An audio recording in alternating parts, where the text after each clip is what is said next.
and stuff. He's one of Brian's former students, and I'm gonna let him talk better than me. So, so you can tell everybody because they don't want to hear you. Yeah, no. Okay, thank you, Todd. Okay. No, I still go study with Ryan. So, yeah. In March of 2017, I quit my old job to do bonsai professionally, and so, like, one thing my dad said when I was talking to him, because I work for, does anyone here have like pets, like dogs or anything, you know, Kong, those little snowmen. I was the art director for that company, and I've been there for a long time, and I just was talking to my dad. It's like I'm not really happy, and I'm like irritable at work, which is odd because I'm not that's not how I am. And so he asked me if money wasn't an issue and you could do anything you wanted, what would you do? So I told him I'd do bonsai. So he's like, that's what you should do. And so I'd been studying with Ryan for 5 years at that point. So I don't know, I went to Nebraska and I did a workshop, and on the way out I said, if they book me next year, then I'll quit my job and I'll do this full time. So that was like, if this, then this. And so I drove out and I did the workshop and all, and so the guy was asking me, you know, well, we should look at dates for next year. And it's like, whatever, you know, I didn't want to push it. And so, like, he sat me down and was like, we'd like you 2 times next year, here and here. And I was like, okay. And he asked if I needed to look at my work schedule, and I told him no. Because that was it. So I was like, all right, now I have to figure this all out. So that's kind of a little story on how I got to be right here from a normal corporate job. So, all right. So this is a tree we're going to do tonight. So we're going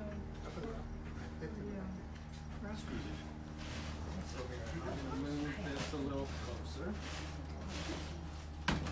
All right. So this is a prostrata, and so this is really interesting.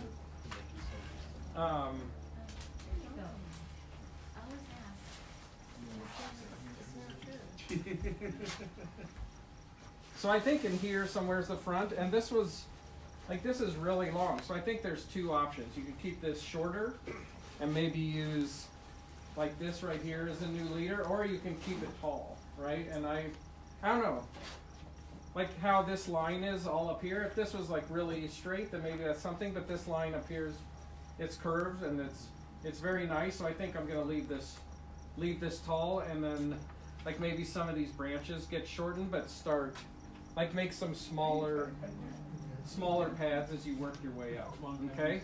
So this right here, right now too, is kind of leaning back.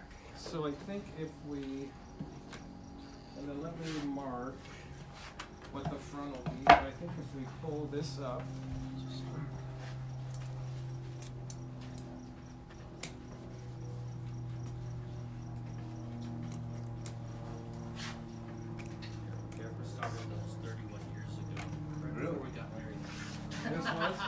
and it's growing in like sand. Yeah, it's kind of sandy, yeah. Yeah, it's like, oh, that's interesting. That's okay.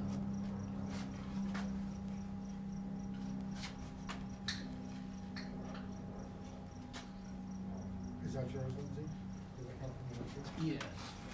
Debbie, you put up with him for 31 years? Isn't that awesome? You deserve a medal. All right, so let me notch up somewhere in the front here.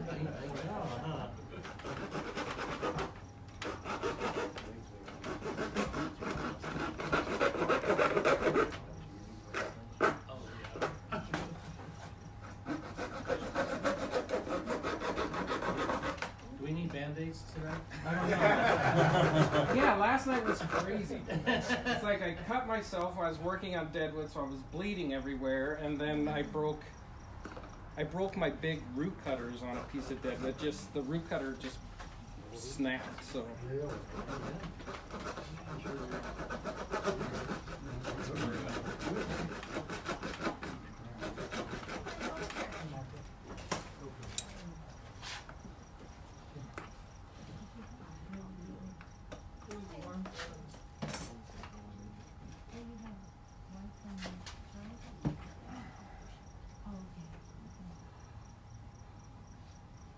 All right, so I think up front, I'll mark this. It's the hip from. Do you have Stratas up in Utah? Up in Colorado? In Denver, I don't know. I don't think we do. There's a lot of like procumbens up there, and but you don't see many prostratas. Well, or if you do, then you have to you just have to overwinter them differently than other things. Same with procumbens. You can't leave procumbens out in Denver. You know, You can't leave them out because it's too cold.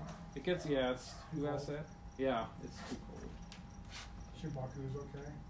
No. Oh, really? No, you gotta protect that. I mean, so far this year, it's gotten down to 5 already in Denver. So you really have to protect them. All right, so let's look at this.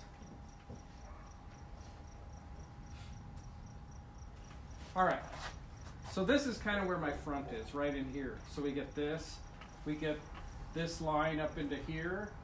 And then maybe like this gets shortened into here. Maybe, I don't know, maybe we tuck this down a little. But we have a lot of nice, like smaller branches.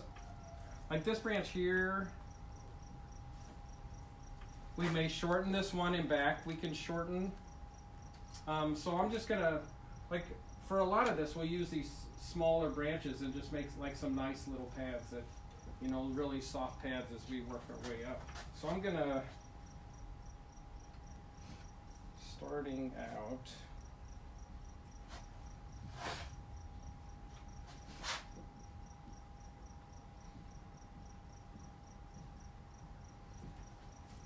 okay. All right, let me see if I can work on this deadwood just a little. Because we have this big cut mark here, so I just want to see if I can roughen this up just a little. Is that CIA? You get a new pair? Hey, Bob, you get a new pair? No, I don't have any big ones. Yeah, I'd never seen that. I've never seen that happen before. Small bites, Todd. Yeah, I know, that's all I can do now. So what kind of trees do you work on up there then? In Denver, Uh-huh. I mean, I work on a lot of like trees that are native.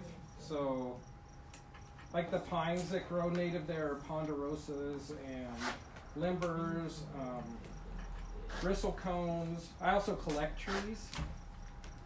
So, like I'll go collect those, and then I work like blue spruces and Rocky Mountain junipers.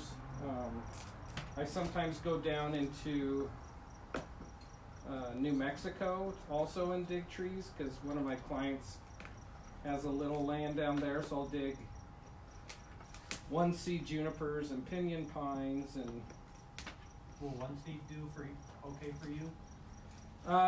they will. So I did a test and I left some like cheaper ones that weren't that great kind of outside over winter, and they did okay. But for the most part,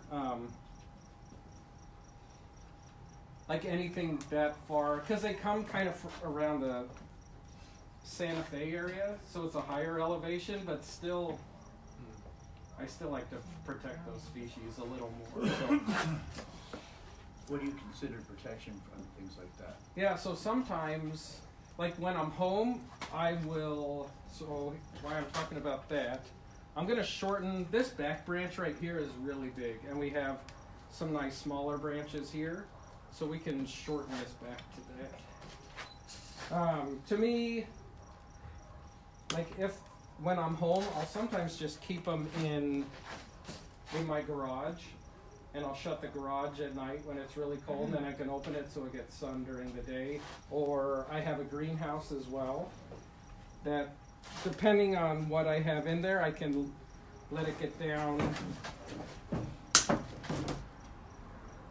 as cold as, you know, pretty much as it is outside, or I have a little heater.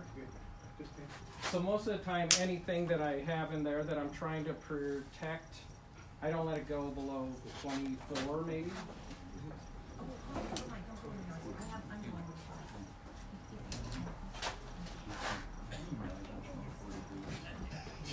Yeah, 24 is nothing. That's not, Yeah, you're right. So you bring them in? You have a greenhouse? Good. I have a greenhouse. It'd be chilly. I have a greenhouse. Todd, you mentioned Denver. Yeah. Do you live in Denver now or still Boulder? No, I'm in Denver. I live in Denver. Yep. You lived in Boulder, right? You mean, Yeah, I've pretty much always. I've lived in Denver. I also, for a while, I lived out here.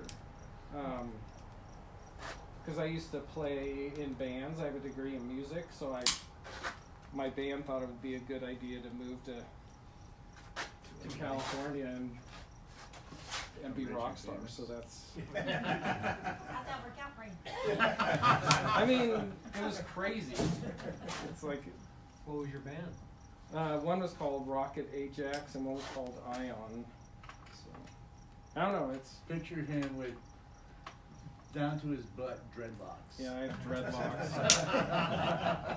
amplifiers that were taller than I was, and What do you play?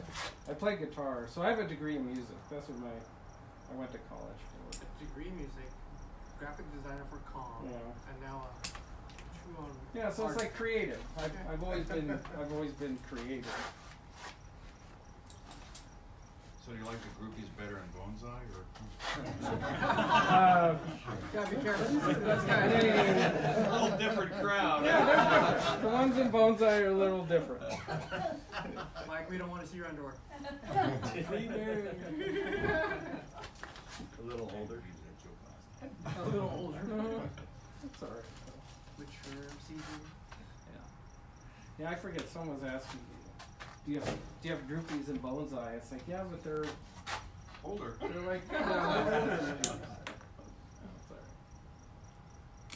I don't know. It was good Careful, Mike. to live like that, but I don't know. It's good to get it out of the system, you know.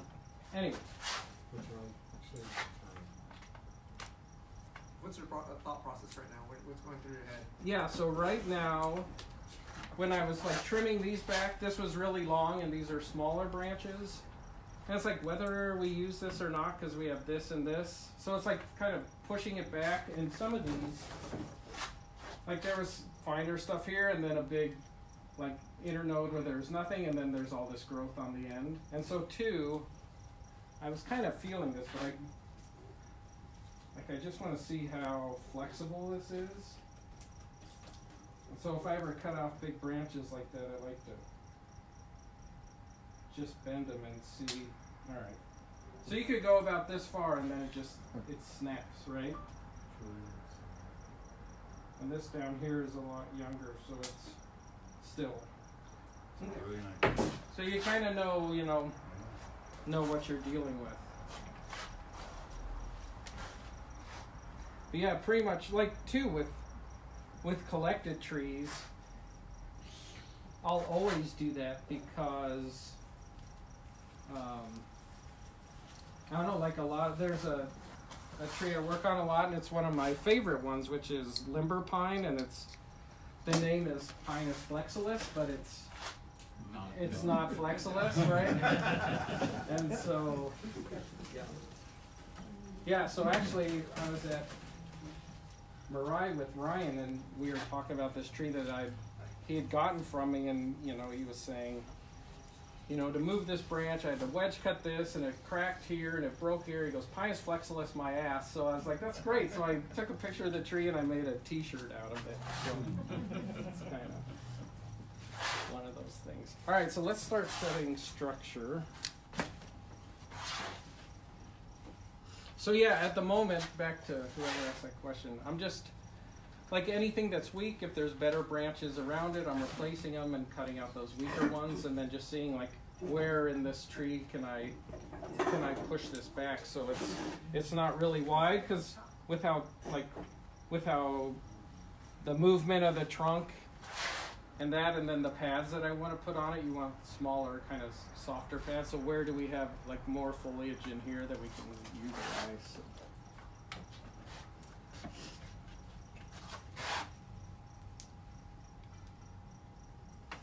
All right, so I'm gonna set structure. So I'm just right now kind of looking for branches that are similar in size.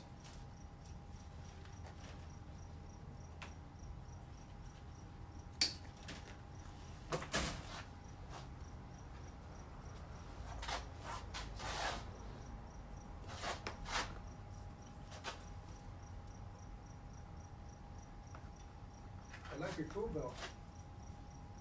Yeah, yeah, it works. That's right. You got, just remember wood pocket cuts, wood pliers, right? Yep, I got scissors, I got wire cutters, I have my big wire cutters, and I have pliers, and that's pretty much it.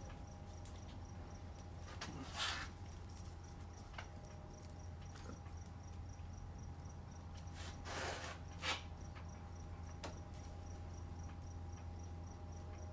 you pretty much been working the whole time you've been here? Yeah, I had one day off, and so what Bob and I did that day was we went to the mountains, and so just looked at like California junipers, and we saw California junipers, manzanitas, some oaks, yeah, and so I guess there's a one needle pinyon pine. Yeah, there's a Single needle pin. Yeah, we just found that out today. It's like I had no idea because I saw it and it looked like a pinyon pine, but it only had one needle, so I didn't know there was such a thing as a single needle pinyon pine. So that's. But one thing, like when I'm home, I go to the mountains a lot too, and so. Just trying to like see the natural form of trees is always something that I really enjoy. So.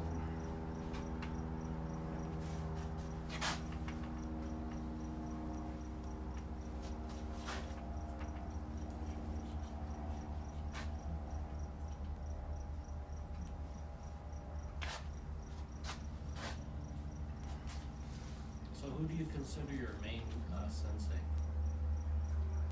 Brian. So I met him when he was coming back from Japan to get his visa renewed, and I don't know, we became friends. But he was telling me, you should come out to Oregon and study with me out here, and. I don't know, I guess like at that point at first I wasn't as serious about bonsai as I am now, so it's like, well, maybe not, and then I decided to go out there, and then it just, like I thought you were gonna go, and then you kind of pick a tree, and you work a tree, and he kind of talks to you like a workshop type thing. And so I'm there, and the first day we're doing, it's like he's giving me a lecture on, the whole class on, it was a juniper class, so he gave us a lecture, and then we were repotting, these trees that I'd never seen trees like that outside of, the books of trees in Japan, and so, yeah, it changed everything. It changed my whole outlook. It changed how I looked at my trees. It changed how I looked at, other people's trees, and just it also like really made me realize what could be done with our native species, because I'd never seen any of our native species that had the amount of refinement that he had gotten on it. So it was one of those moments where it was like, oh, there's a lot more that can be done with these trees than what you'd ever seen before. So, all right. So this we may guide down a little.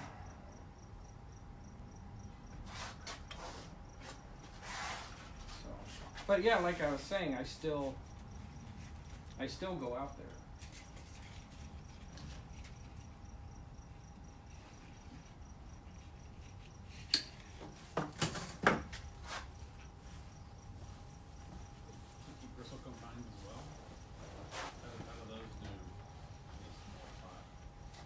So far, they do really well, and they've also,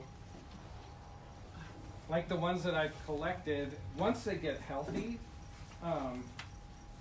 because ones that you see in nature, they have so many needles, you know, like years, and I don't know how many years they can hold, 30 years worth of needles or something like that. And when they get really healthy, they'll drop all the old needles up to the previous 3 years, and they backbud profusely. Yeah, like when bristlecones are healthy, they backbud like anything else. That like even I don't know, they could be one of a pine that buds back as, you know, as good if not better than most others. So Yours constantly get the sap bubbles all over the needles. yeah, all over the needles. It's the and so There's I- a couple varieties here. The sap needle one is one, and then our native one doesn't do that. Yeah, I think the domestic one available to nursery. The one here doesn't? Sappy one. Doesn't get sap on it, which one do you have here, Aristata or Longevita? Longevita? yeah. So the ones that are in the White Mountains they don't have sap? Is that what you're saying? Not the same way like you get at a nursery shop. Mm. Yeah, they got theirs. Yeah, so the ones that I've collected, people at times have asked, you know, or they think they're diseased somehow because there's all the sap on it. It's like, no. And it's funny because you take that stuff for granted. Because I just figured everyone knew that that's how bristlecones grow. But I don't think it's a real popular subject for home day, is it? bristlecones? Yeah. No, it's not. And so that's kind of like one thing with not a lot of people have them. And so, like, I don't know, part of what I do, and it's like something that I can do, it's like I can go and look for species like that not a lot of people have, and dig them and experiment with them, you know? Like, I know people have had sage before, but I also, like, I found some sage that have trunks like that. Yeah, and so it's like, well, I'll dig them, I'll do little tests. So I dug some in the spring before they started pushing, I dug some in the summer, I didn't dig any in the fall, but I dug some in the spring and the summer, and all the ones in the spring lived, and 50% of the ones in the summer, you know, failed. So it's like, all right, I'm not even gonna try in the fall, because I think if 100%'s alive in the spring, that's probably the time you should dig them. So White sage? sage. Did I say sage? You said- Potentia, Oh, like potentia. oh. Yep. So It's native where you are. yep, potentia is. That's the one with yellow flowers. Yeah. Yeah, yellow flower. They're breathtaking. They're breathtaking. They grow wild up north. They do a lot of dieback too. Pardon? They do a lot of dieback. Yeah, so that's the next part, like trying to figure out, well, how do you design them, you know, because they seem to have, Maybe there the next year it's not there. yeah, and it's like, all right, so it's this, you know, I don't know, I just was happy I got them to live, and so it's like, all right, I'll repot them next, but I know, like, Ryan has some, and so I talked to him about it, and he's, you know, he was saying that once they're in a bonsai container, he figured they're pretty much bulletproof. So They use them a lot in Europe. yeah, it's like Europe. I know there's some in Japan,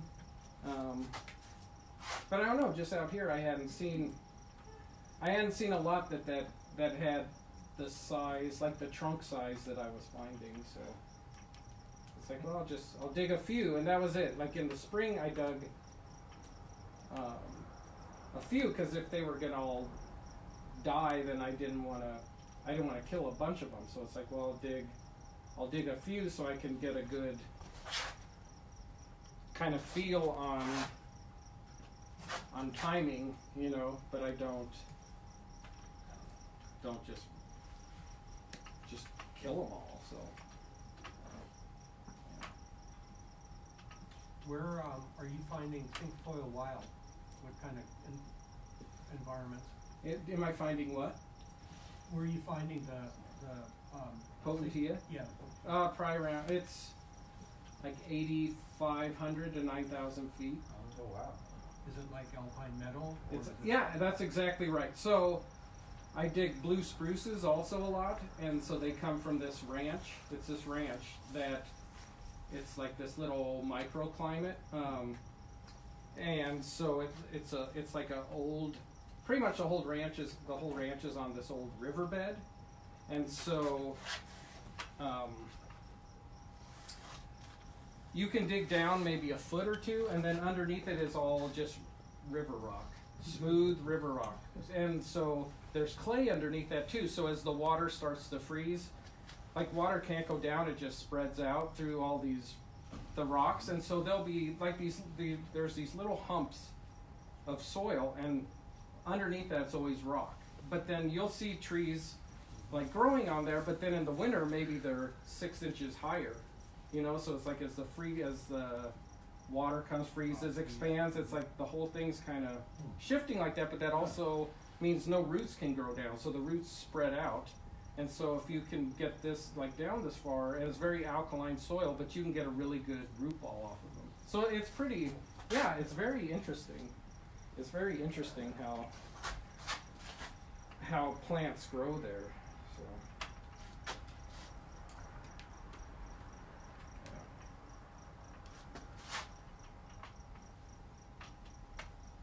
Yeah, so the man that introduced me to collecting, he was the one that found that area, and he's getting older, and I've been up there a couple times, so he called the family that owned the ranch and asked if I could have access to it, and so they said I could, and so I don't know, that's kind of fun because now I'll go up. I don't know. It's like I go up without him, and Is that Larry by chance? Or no, it's a man called Jerry Morris. That was his name. Jerry Morris. And so one of my goals, because he was always like he's in his 80s now, but one of my goals, first time I went up, and so like if I sold any blue spruces, you know, we kind of had a partnership, and he would take me up there, and so. Like one of my goals was eventually to get access to it. And so last year, him and his wife called the owners. They said, yeah. So his wife called me and said, you have access. They said, you can come up whenever you want. And so I had their number, so I texted them, and it's like, I'm coming up tomorrow. They're like, we have 3 feet of snow. It's like, great, I'll see you then. And so I drove in as far as I could. I parked my car, and then I just hiked in through snow in the area because I could go there by myself. So it was one of those. How far is that from your house? It's a couple, maybe 2.5 hours. Oh, that's not bad. Yeah, so it's not bad. I know, like out here, some of you to collect California junipers. I don't know how far it is from, but it's several hours. You know, but like 2 hours and you're on the sites, not bad. You know. And then you're always. Kind of chomping at the bit to go anyway, so. Pretty big property. Can what? Pretty big property. Yeah, it's thousands of acres. So. Yeah, and I haven't even walked the whole property yet. All right, so as I'm setting these, I'm just trying to find space, but as I start fine wiring these, this is going to go out, this goes in. I may be like adjusting the structural branches.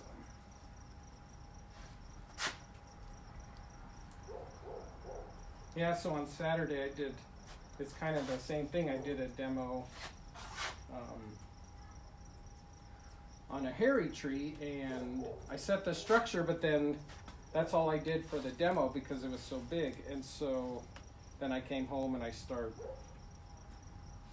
like fine wiring it, and not everything was. I don't know. Some stuff was out too far or too far forward, so then I went through and readjusted some of my work. So.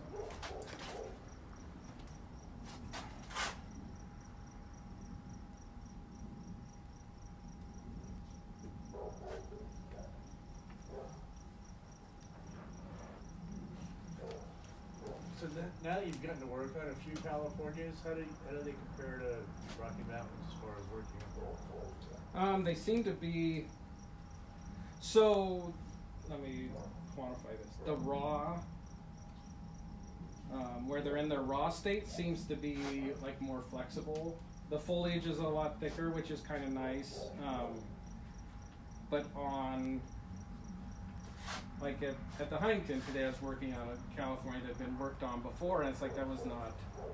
Those branches are pretty. They're pretty stiff and brittle, so it's you have to be very careful with those. So, but it's like I don't know. I like the foliage, and I like the deadwood, and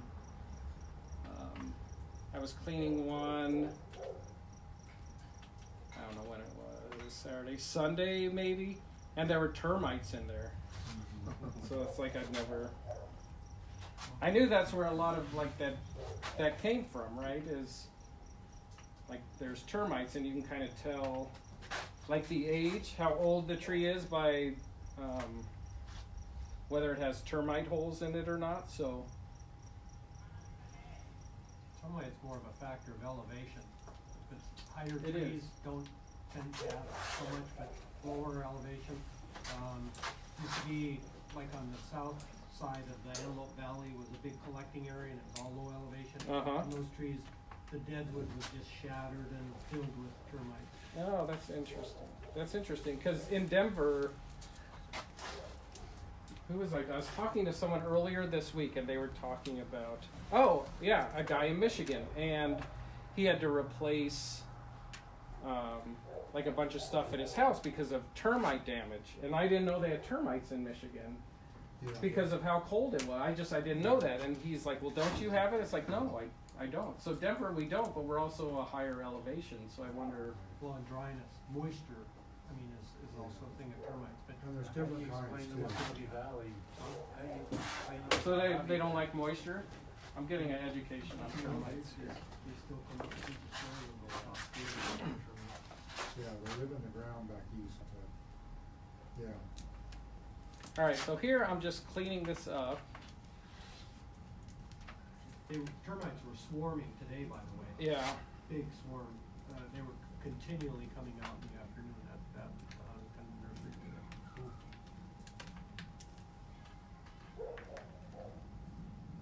Yeah, that was pretty interesting. After the rain, Todd, tell us a little bit about Harold. Yeah, so Harold, he was, that's actually the first person I met for bonsai, and I was in Spain, and I got one of those grow up bonsai from seed kits, and so I brought it back, and it didn't work because it died, and so I just started Googling Colorado bonsai, and there was one where I was working at the pet toy place. He was, I don't know, maybe 10 minutes from there, 5 minutes from there. So I used to go to his place on my lunch hour and I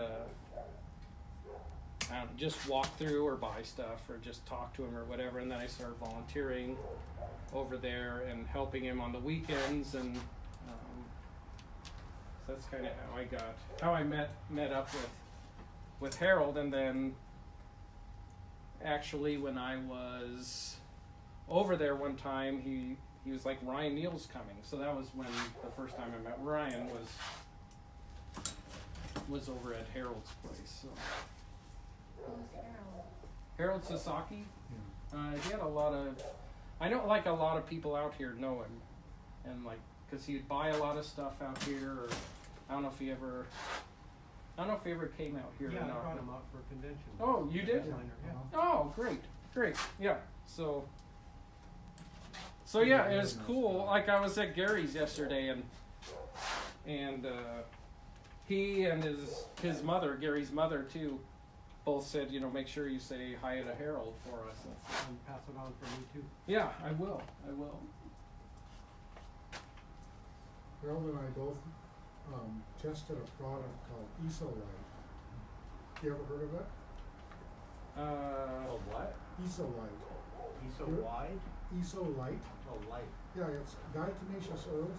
It's made in Japan, and they use it on golf courses. But it was really nice because it's baked hard, and it comes in all different sizes from like 1 millimeter, which is teeny, like this size, half the grain of rice, half the size of a grain of rice, and all the way up to 3/8 of an inch.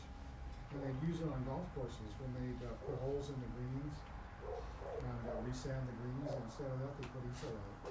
And it was diatomaceous earth that they extruded. And no matter how small you got, it had so much air in it, it was really, really good for the greens. And both Harold and I had a deal with the company where we were trying it for bonsai. And I finally used mine up, and then they decided to quit making it. But it was interesting, it was very interesting stuff. Kind of pre-Akadama. Yeah. A long time ago. Well, when I get home from this trip, I gotta call him because there's a lot of hellos I have to pass on. So I'll ask him about that. It was real expensive.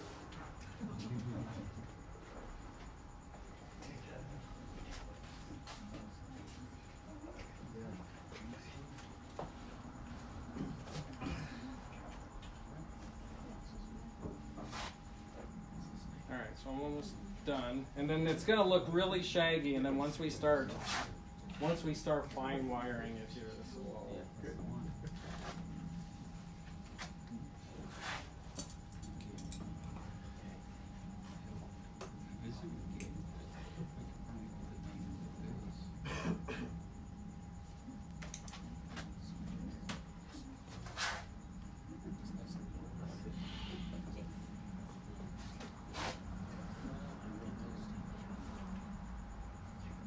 Somebody should turn Tom over.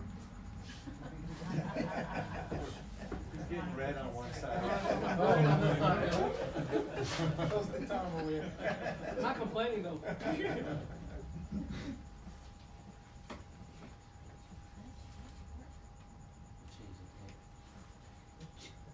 gotta turn the spit. We did a workshop once at the nursery, and there was a guy sitting at one corner table, and it was a 2-day workshop. So he's sitting there Saturday, and the sun was just beaming through on the back of his neck, and one side of his face and the back of his neck was beat red. So the next day he tried to sit on the other side. It didn't work.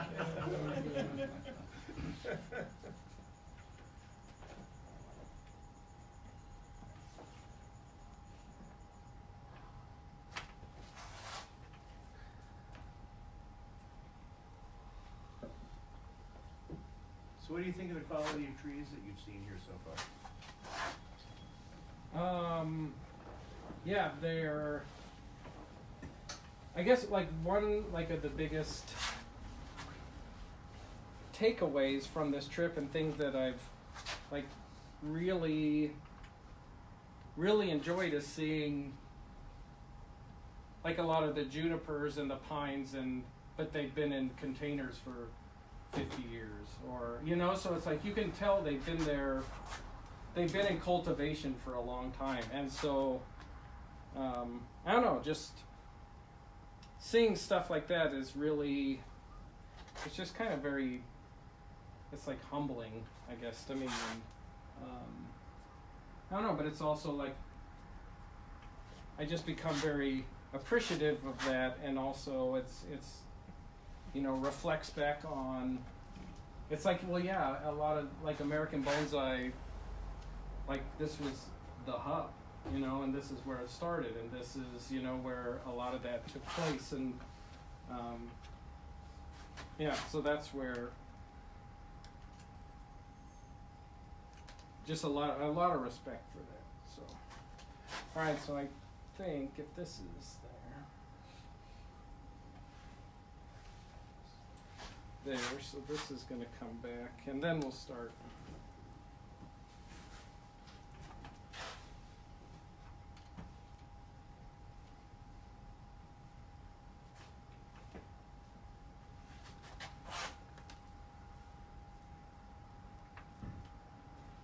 still. I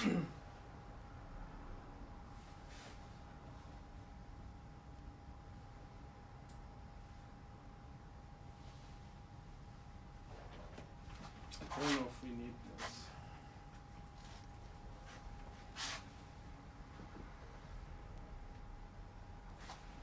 I'm gonna wire it though into place.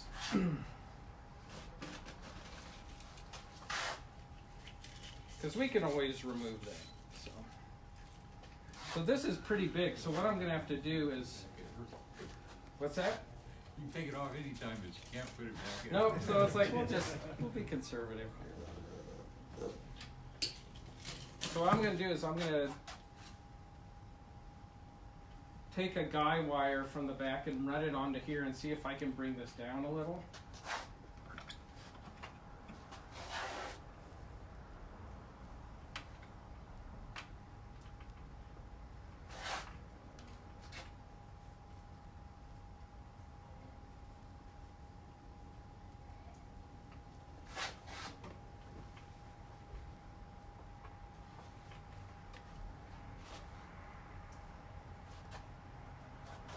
Do you do much deciduous bonsai in Denver? I don't.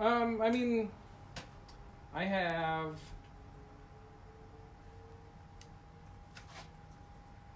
like Amur maples they're hardy in Denver. I have Japanese maples that I have to put in a greenhouse. But like, to be honest, at the moment with the amount of travel I do, it's kind of good that I don't do a whole lot of deciduous, because everything would just be blown out, and it would just be neglected. And so, like, I had some hornbeams, I had some things like that I actually sold because I was just not doing them justice. So it's like, well, I can just, maybe I'll get rid of these and let someone else take care of them.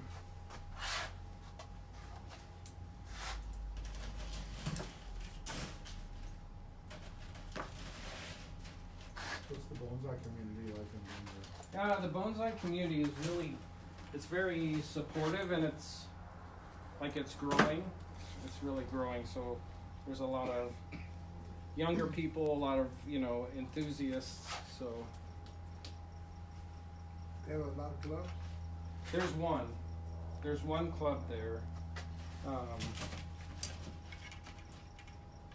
They still meet at the Botanic Garden? At the Botanic Gardens. The Botanic Gardens is doing a lot of like renovation and stuff. Kind of like what's going on, at your place. So we can't always meet there, depending on what's going on. Or there's also concerts and different things like that. So How's the bonsai collection doing there? it's okay. It's okay. It's not. It's okay. I'll just.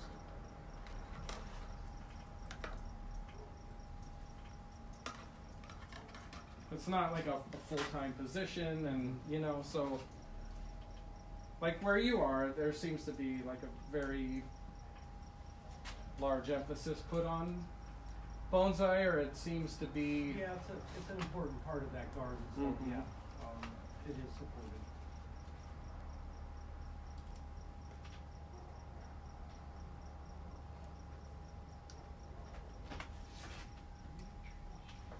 All right, are you my guy wire again? Guy wire the guy again?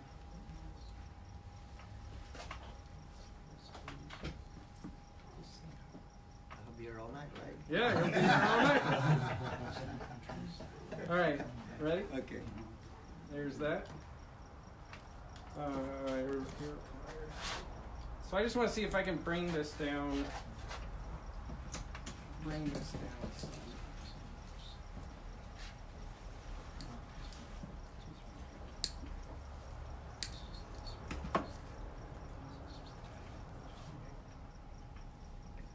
Yep. So we're gonna go slow here. Okay. Lindsay? This juniper looks real blue. Is that just because of the light, you think? Or? It's a lot of food. It's a full sun though. It's sad. Don't pull too hard, okay? Don't just, all right, take the slack. Yeah.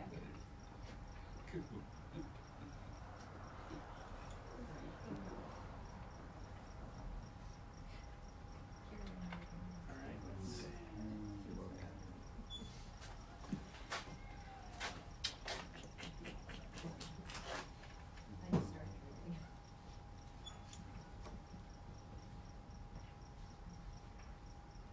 Yeah, this is tearing at the crotch, just, it's not tearing much, it's just, so let's try to see if we can.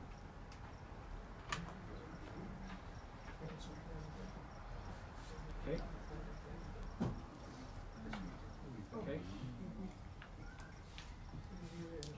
Okay, are you on it? Yeah. Oops.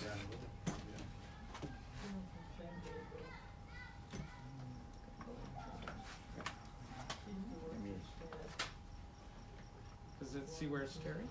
Yeah, Oh, Florentina, Tom and Florentina? yeah. Yeah, Tom, yeah. Are they still active? Yep. Yeah, that's good. All right, so on the back here, so we got this down enough, and then you can't necessarily see it from here. It also, on this back corner, it tore right here, but that's okay, because underneath here, it's all connected tissue. And so if you're moving a branch and it does tear, the best place for it to be is on that shoulder, okay? So when we first started moving it, I saw that, and it's like, well, as long as it just, we control the tear right there, then we're okay.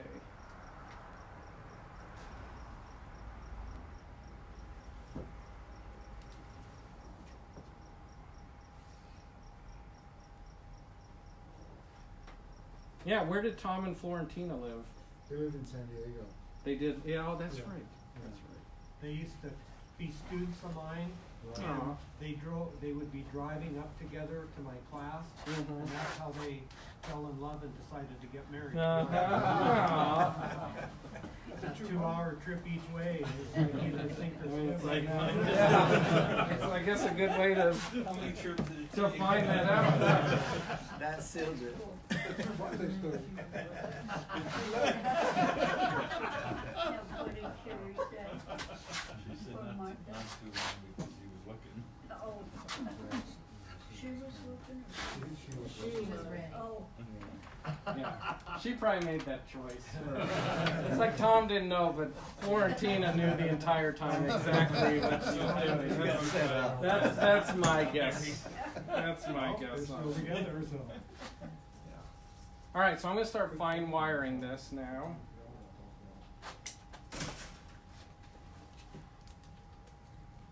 How's that wire taste? I know it's.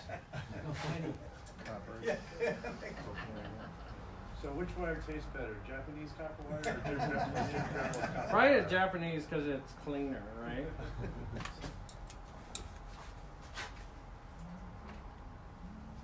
softer too, I think. But I like. It's not bad for you to have copper wire in your mouth like that, right? Right? It doesn't. Yeah, it just preserves things. Makes your teeth green.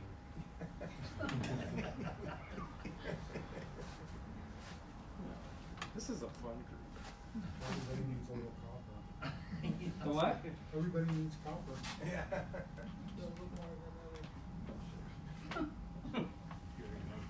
Ken, are you gonna come to the Christmas party this year?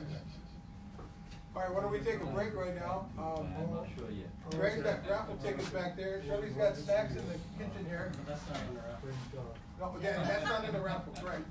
Please, I won't. You'll get it. Right, that's gonna be in our show. Yeah, it's gonna cost me. We're trying to build things up for the auction at the Winter Silhouette. Sorry. Okay. And there's drinks Yeah, it's Friday underneath the night, you did the- refrigerator in the end of the counter. Yeah, underneath the snack table is Yeah. a refrigerator.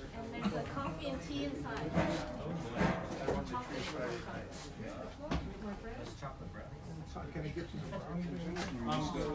some? Yeah, we just need. Okay. You want a fresh coffee?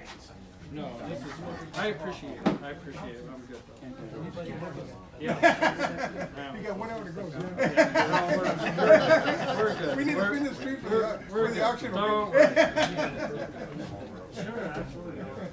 Magazines over there for everybody, and it just gives you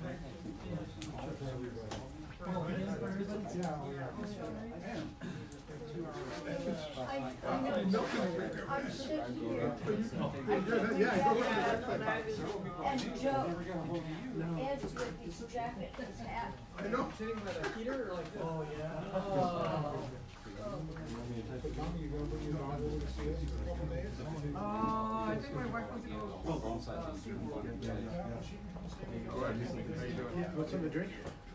His wife or the dog? I got Oh, Carolyn, Oh. Oh,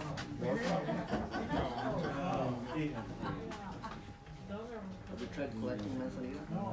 I have, my first trip to Utah, I did.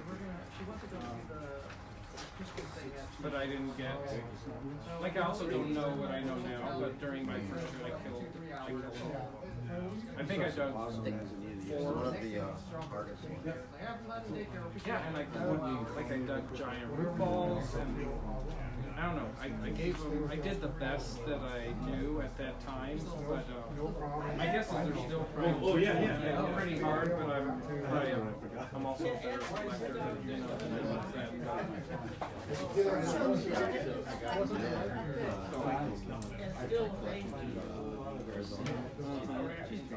So I see her incisors come down like. yeah. Once you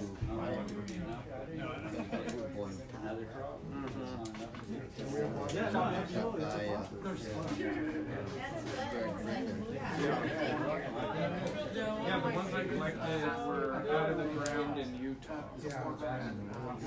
But if it's on the ground, If it's in a rock? no, I mean in the ground. Like lower, so if it's in a rock, sitting in a rock.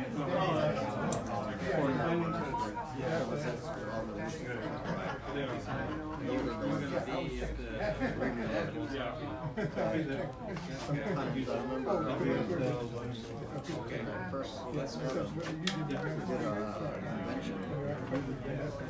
How it started too.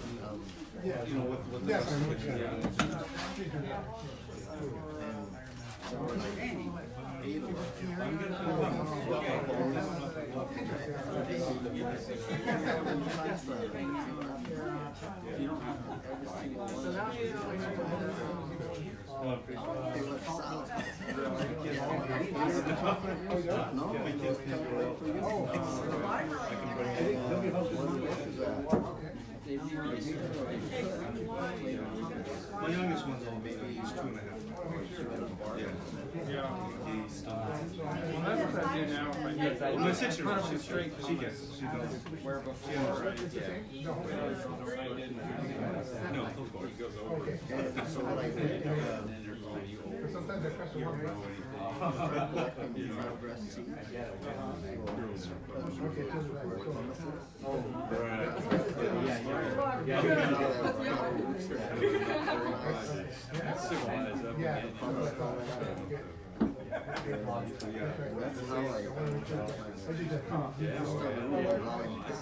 Boy, he's what I know. Yeah, you work and after that you start they die I just happened to work and flowers on me for somebody doing nothing after the convention.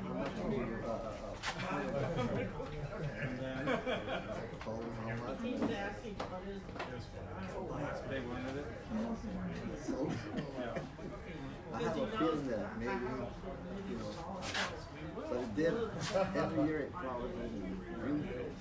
Pink flowers. Yeah, pink flowers, kind of like bells. Yeah, they're beautiful. They're almost like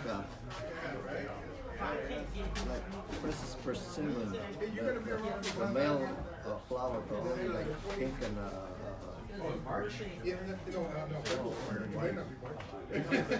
Yeah, February. Good. I'll be able to help out for the, I have some are like big. Okay, okay, that's the 25th. Yeah. Okay, that's good, that's fine. I'm planning to be there all day. Okay. Yeah, I'll be there all weekend. Okay, 22. That's my one thing too. It's like, oh, I'm gonna go. I'd like to. I know. Well, I'll be there. Phone number right there.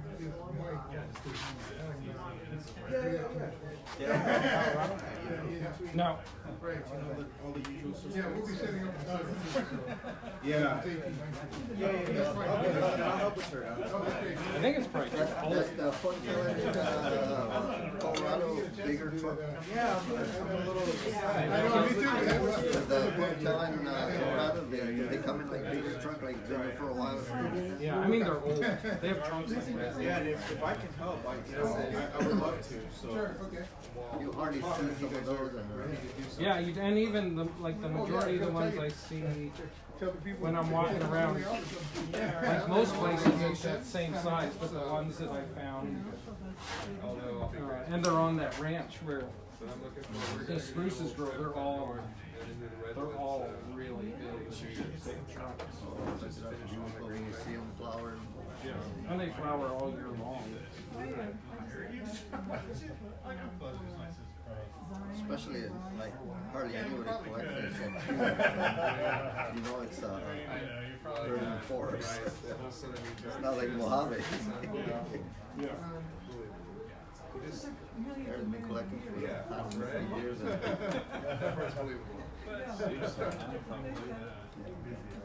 But there are some that we win. I mean, as soon as you drive, it's just there.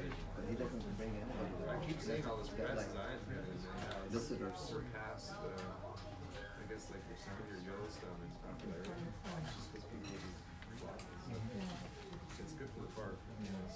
I remember me and Tom went there. And Tom was You want some collecting. sweet things or some savory things? He just Snacks? gave it to us. Sweet? No, I'm actually, I'm fine. Yeah, I'm just. Or tea or anything? I have some coffee. I'm sure. I have some coffee. I do appreciate it, but I'm doing. Don't want to let you leave out. Is, so I guess in the big shuttle some of the areas. So they have like driving. Oh, is that the Thursday? Yeah. And this is what it comes in. Yeah. What is that gonna do? Oh, talk about that. Yeah. So you're at 3 nights this week, huh? What? 3 nights this week. How about groupies? Oh, you wanna count? I want to get back to Difference. Because, when I was in Zion, cause then you have to come back on Saturday. both times It's really I mean, Friday. Because I've been following you and watching your seeing you on different, like on the CBS website, and, you know, demos and stuff. You still on buzzing? Yes. I started now. Oh, you mean, oh, for the treats? Yeah, well, that's what I mean. They have all that Do you want contests it? from my wife. Hey, Because I we had talked about top it. 20, man. I'm good. Yeah, that was, I did that Cause I didn't wanna contest step too, on and somebody, Alberta, and then the show be and next War from day. Blue Springs and Elk Massacre. And You wanna cancel it? Okay, I'll tell Shirley. Oh, Okay, yeah. that's for you, this is what I I got. was like, Okay, okay, and then we're working on something right here, because. Mike's, it was fun because I know nothing about this crossing. That's good, yeah. Thursday. And then after that, I started styling and saw this eBay and people buy it. Hey, man. Maybe there's something That's here. up here. Because the first. After that, I got hooked. So kind of, you know what I mean? So that's the only time of the year that his club and our club are on the same week. And I kind So of we like were trying to chit somebody to do his club and then the next night to do that. Trying to bring in bonus. I gotta find something. I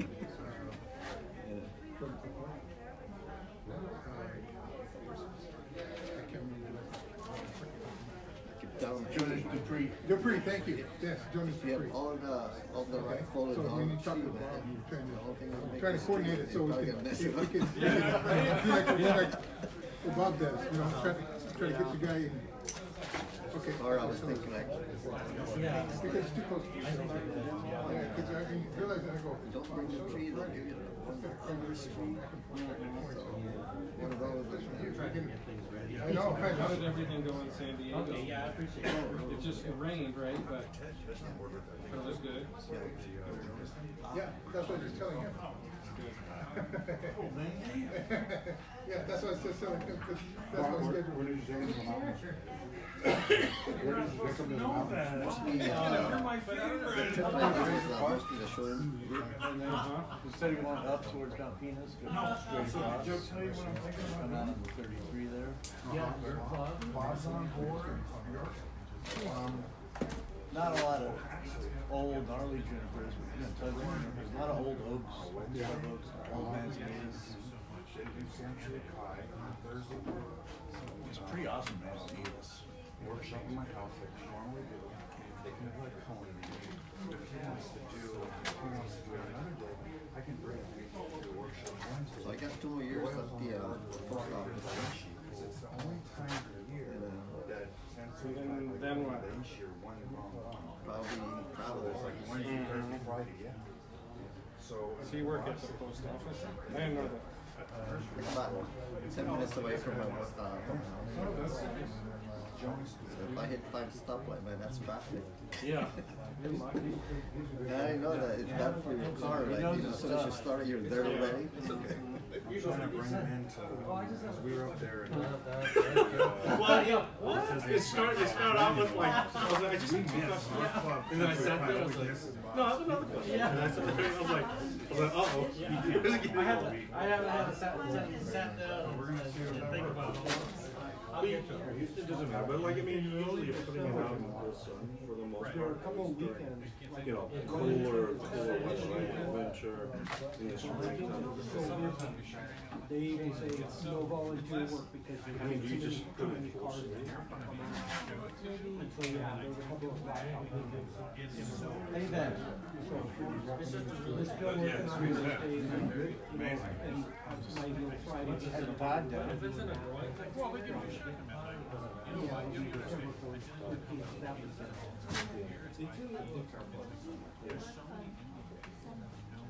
Todd, do you need anything, water, you want a snack or anything? I'm good, thank you. Right here, you got some chips and dips. Why not, huh? It's okay. So, how many needles is your needle pine? Is that the new needle? See? What kind of pine did you have at the show? Where are you looking for? Didn't have Elmwood on it. There's gonna be a point where like California. Somebody else had one. And then we'll get into our decision. Last time. One seed. One seed juniper. Oh, at the GFAF show. Were you there? No, I missed it. No, I missed it. I missed it. obviously. Yeah. No, that belongs to,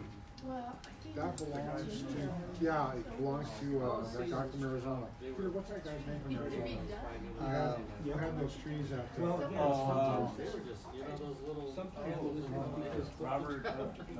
No, not Roberts, no, not Carol. Frank Harris, yeah, that was his tree. Hey, you know somebody named Bill Gibbons? I know.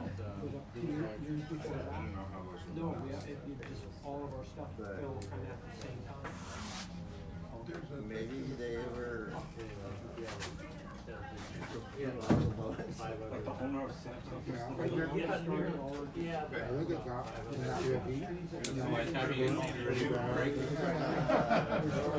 No, I mean, it'll be nice to have, Yeah. I'm gonna try to join you guys on Monday. Okay. you know, like a day off, one day maybe, but I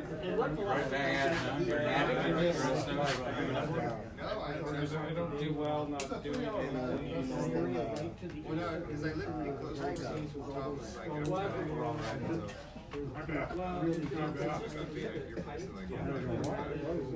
I know, but like this, But more important, when you go into that place in Bakersfield for lunch, right? Yeah. Right after we get done. Yeah. We got so much road, so nice, Helen?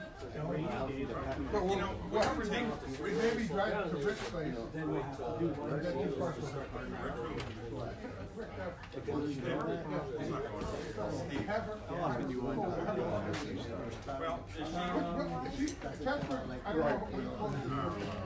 I mean, yeah, I mostly do it. Wiring and Little be jump able seat to of stop Steve's and truck, brake we'll and- go with that. We have to do Quite a few trees. When you pay. That might be good. Have you ever done that? Wichita Blue? Zero. Boy, I've never heard of that. I don't know how to handle it, it's so up my rack. All the needles on those joints. Volumes on it for the soul. Once you get them laid down, then a couple of weeks later, They come off as they're all gas. The neighbor was gonna go up, he wanted to go to the Fresno show on Saturday. I don't know, maybe if you, what happens if you lay them out fairly flat? Trim them when they're growing up. I never thought about it. You take a blue, the scissors. You wanna call Sure, it? pretty sure. I'm gonna talk about it. Really? And it doesn't smell like cat seed. Neither do the other I'll drive up to Steve's and and then we'll meet at Bakersfield. Yeah, okay. Todd insists that they don't smell like cat. They don't. He has 2 cats, so. Telling me go left and they're sitting in the parking lot. I pretend for his cat that they smell like cat. You know, he still can't, much like T, you know? Can't you freaking take One of those it? things like a Facebook. Turn left and go 5 miles and right on the corner. I like that person, the Reeking Blue one. Well, I didn't know which way it was coming, it was left, and it was left and a quick right for me. Just the yards away, and you can smell it now. All right, everybody, grab your plates, let's get back out here. That's why the GPS. Yeah, they go like that. Okay. You're gonna forget if you keep. Everybody grab your seats and let's, let Todd yell at us a little more. You sure don't want anything, Todd? I'm good. I'll show you a piece of wood and I'll let you count the rings. When I'm done. Bob, take you out for a drink later. Bob, falling That won't asleep. So I'll do the math. That won't happen. But yeah, I'll show you a piece of wood. Okay. We got a really nice letter from Enrique. But I see your seat. No, I was in that corner, but you're fine. Oh, you can that book, man. For free and finish working on the tree. I take them up on that. Yeah.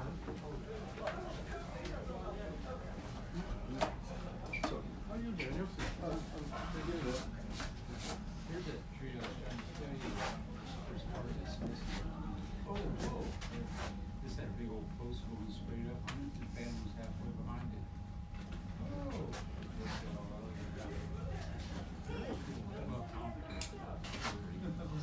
What's going up your mouth? That's by the Cheesecake Factory. Lindsay and Tom are cuddling on the sofa. I don't know if they're good. Excuse me, can't see the whole tree. Oh, that's good. That's smart. A wreath? No. Wow. Bigger? Yeah. A pillowcase, that's interesting. Two like, old in the bar, you know, this guy had a wholesale nursery in, we're gonna B&B nursery. And I guess he was into goat ponds and stuff, so. He did a lot of his trees over there. And his family was pulling off of the corner and the time he was looking around. And I said, well, so how much are these? Right, there are 7, 8 people. So where have you traveled in all of your bonsai wanderings? Right, so, I'll cut them all down to the branches. And took them home. last year, Cause last year I went to Germany. This year I went to Germany and Belgium, and then so next year I'm going to Germany, back to Germany, Belgium, England, and Switzerland. So that's kind of. Do you speak German, or do they have a translator for you? My ex-wife was German, and so I just know the swear words. Cause you heard them a lot? Yeah. That's pretty good. I just made that up. Too. I'm gonna have to remember that one.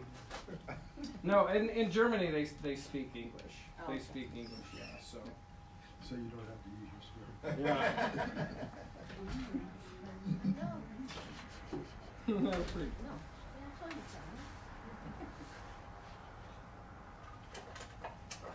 Were you able to work on collected stuff there, like Mugos, things like that? Yeah, so I actually, when I was in Germany, I was there for this event called Generation Bonsai.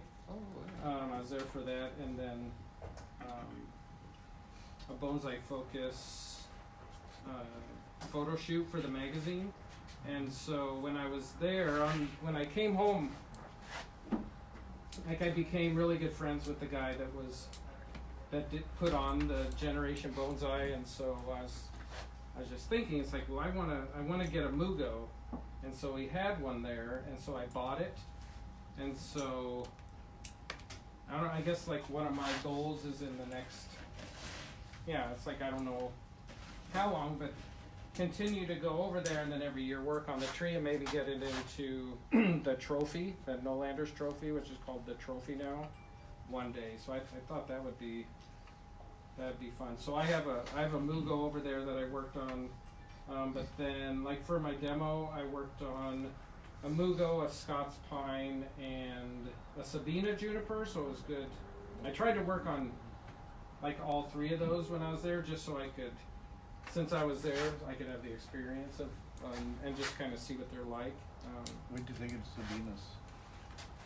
I mean, they're great. Sabinas are great, and the foliage is great. But I also, I don't know, it's like the Europeans for probably like broadleaf evergreens and deciduous, they probably have better, like, they have better material than we do, like the quercus and the olives and, you know, stuff like that. But but our conifers, you know, our conifer, I wouldn't trade our conifers for anything. I think we have the best conifers in the world. So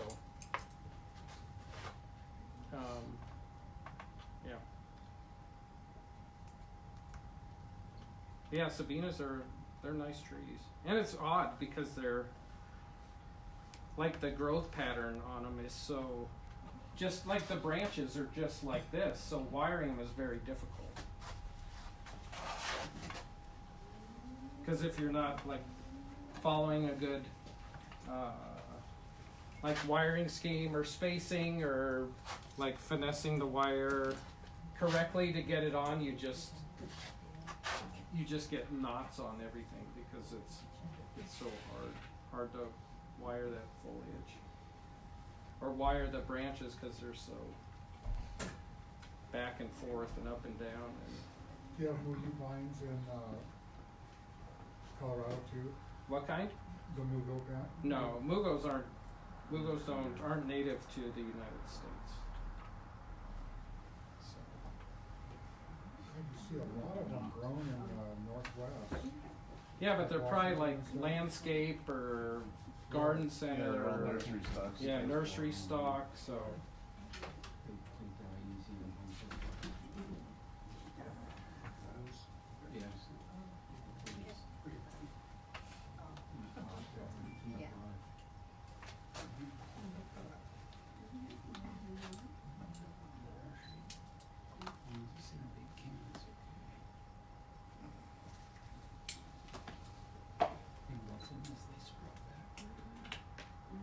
But I think like when working with Mugos, our lodgepoles kind of remind me of Mugos. With how, I don't know, like their flexibility and kind of how you're able to manipulate them. It seems like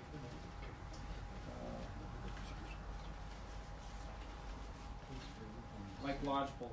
Lodgepoles seem to be the closest comparison I can think of to what Mugos are. All right, so I'm just shortening some of this. So this back branch is really big, especially for a back branch. But since all the foliage was out, I didn't want to cut it back too hard. And so I'm leaving more, but then what I'm doing here is I'll show you. I'm taking everything that's out near the end and I'm pushing it back in.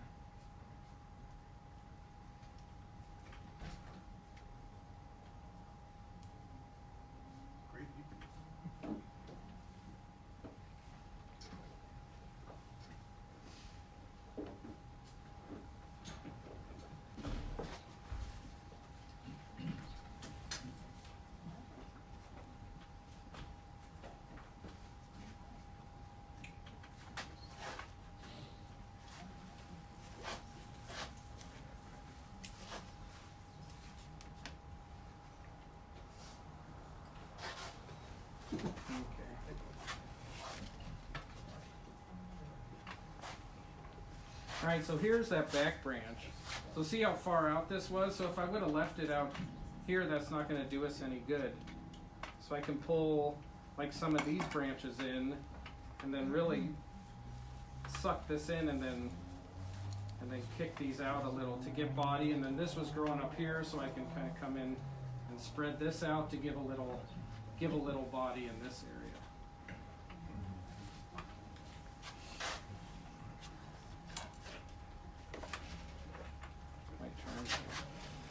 All right.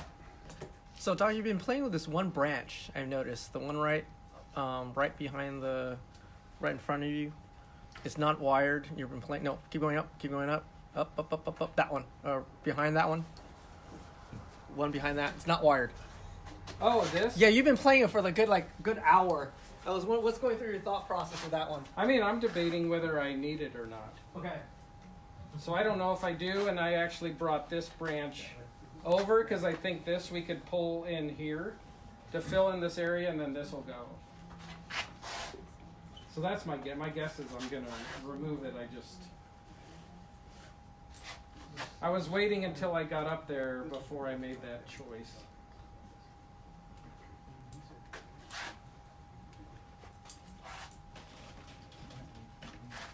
What do you think I should do with it? I don't know, you were playing with it, I was just observing the play. You didn't wire it, I mean, you kept moving in. It's just I kept looking at it and being like, does that go in there or does it not? It's what? Peter says that the insurance branch, just in case something breaks. Yeah, I mean, it's always nice to have a insurance. Like when I was doing the demo on Saturday, like I removed a lot of these big branches that were growing up, but there was like a branch this big that had nice branching on it, but I needed to bring it forward and over. So like before I even set structure on anything else, I figured, and I told everyone, it's like, let's do this move, because if it goes well, then we're all right, and if it doesn't, then we need to figure out a plan B. Plan B. Luckily, it went well. Yeah, it went well. No need for a plan B.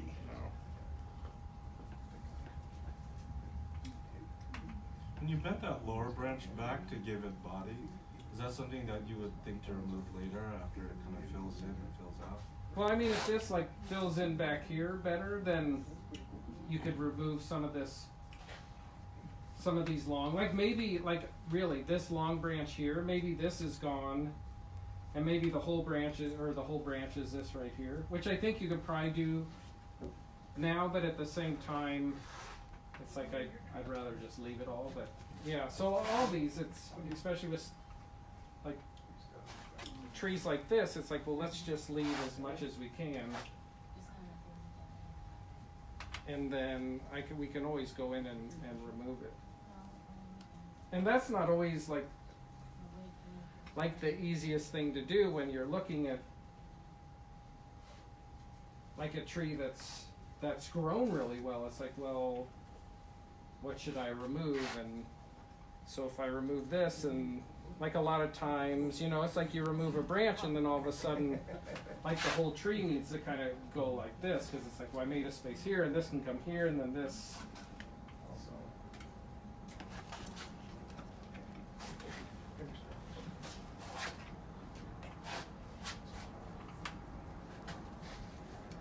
Here, I'm going to remove all this down growing stuff. In Colorado, do you change the sedge wiring and pruning and thinning at this time of year? No, so in Colorado, any kind of pruning like this, if I did do it, I wouldn't be doing like structural wire like this in Colorado at this time of year. I absolutely would not. And so, but anything like if I do, if you trim anything or like need to do some like foliar maintenance or whatever, then I always put them, anything I do work like that, I'll put them in a greenhouse. So that's also like part of the reason why it's like I build my greenhouse so I could, because I'm not home a lot, and I'm a lot of times like the time that I have to work on my trees or to get caught up on some things is winter, so it's like you just have to be very careful and then also have because if I did this on a tree and then I just set it outside, it could, or not this, but even like foliage maintenance, the tree could suffer quite a bit, so. Do you have a preference on using either copper or aluminum? Copper. I like copper. I mean, other than for deciduous trees, you know, I always prefer copper. It just like, I don't know, copper looks better, and you can use a smaller gauge, and you know, it's like over time it turns a really nice color, so.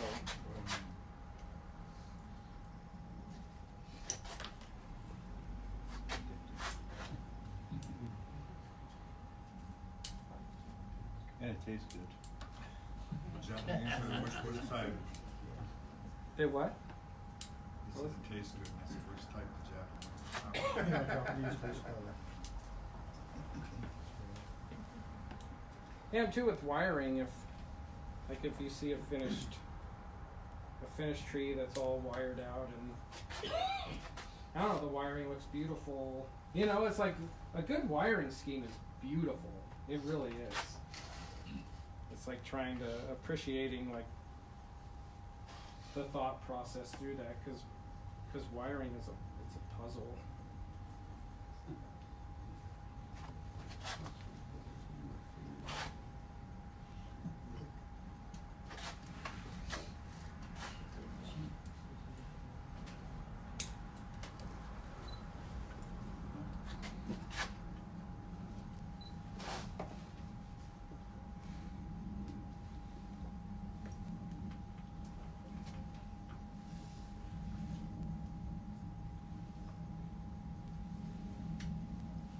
Yeah, you guys are kind of spoiled by the weather. Yeah, 5 degrees. I mean, at the moment you are. Yeah. Spoiled by what? The weather. Oh, yeah. Yeah, that 5 Pretty degree much stuff, across I the don't know board about we that. are. Yeah, I see. I might have to put pants on. Right, brother? Yeah, maybe one of these days. You might have to. Maybe it's one of these days. Thought you didn't do that until January. I don't do it at all. Excuse me, no. Yeah, no, that's not true. It goes the cold by whether I have to wear socks to achieve it. Yeah, I was told you could tell tourists out here because in January they're all wearing shorts and everyone else has a jacket on. Except for Joe. Yeah. Well, yeah, they have a jacket, that's the only time you can use it. Do you even own long pants? Yeah, they're in the closet hung up. Well, like when your daughters got married, you must have. Yeah, I had to wear a suit. But you rented one, right? Yeah. How about Lucy? A couple years ago, we went to the snow, and my daughter put it on Facebook, and Tom, you got pants on? I said, only because we're coming down the inner tube, and I don't wanna scuff my legs up on the snow. Otherwise, I would've worn my shorts. I can always count on Joe and myself being in shorts no matter where we are. That's right. I can't do that. Collecting juniper, flip flops and shorts. That's right. always. No, insulation and oil for a coat, I don't know. That's true. There goes Tom. All right, there we go. You blink. Oh, what happened?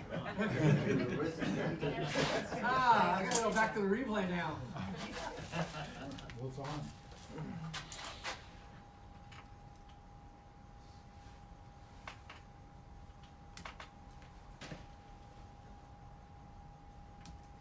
So when you're wiring, are you playing the guitar in your head right now? No. I mean, I don't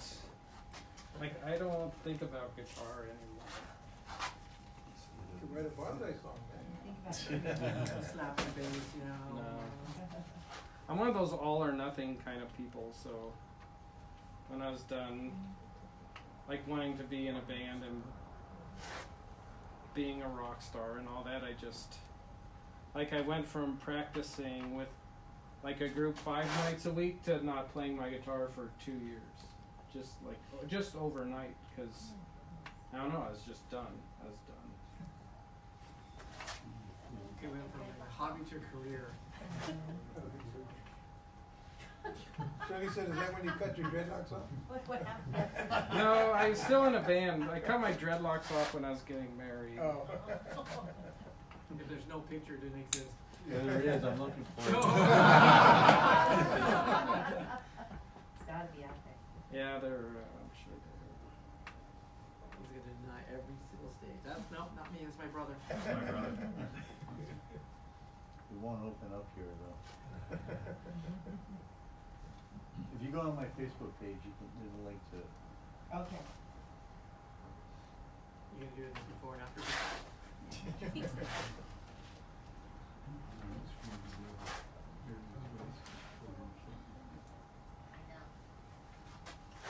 So I heard one of your Juniper style was on a Facebook auction. Oh, Mel's. Oh, the talking workshop one, yeah. Mel. Yeah, he has like half his snow in the backyard. Hey, live on Facebook, everybody. I know that guy's Well. He's into it.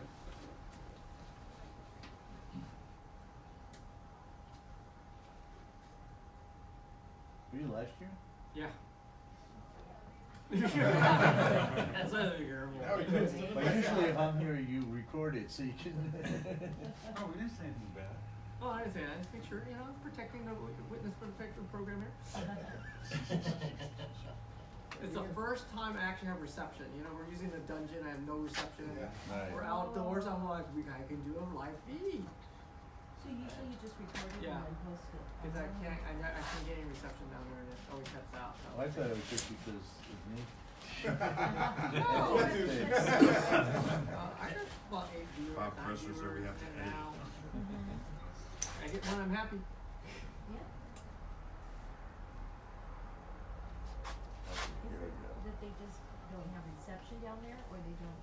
No, I know Yeah. it's the concrete. It's like, It's a bunker. yeah. Ted, do you follow Julian Syed on Facebook a little bit? I'm a Facebook friend, so I get his posts. Yeah, you get it. But he's really improving, isn't he? Yeah. He's really. Julian's gonna be great. He is gonna be. He's gonna be great. And he's the nicest He's the kid nicest you've kid. ever met, which He is looks like he's 10. which is even better. Hey, that's a cheating pool, man. Be careful. Is that right? Yeah, Tom's 85. Yeah, that's really pretty good, Tom. No, he's a really nice kid. Yeah, he's great. He's gonna be our visiting artist the first, when he comes back. No, We got him booked that's first. a kid from our club, a young kid from our club. Julian Sai is in Japan and studying at Kuka, I just talked to him earlier today. He's at the Taikon 10. And some of his trees that he styled out had sold there. So Oh, cool. making his boss happy.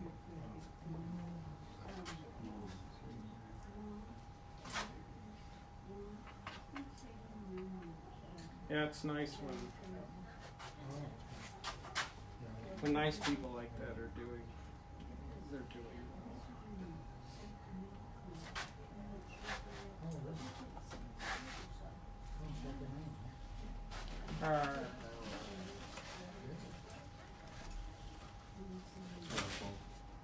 Yes, sir.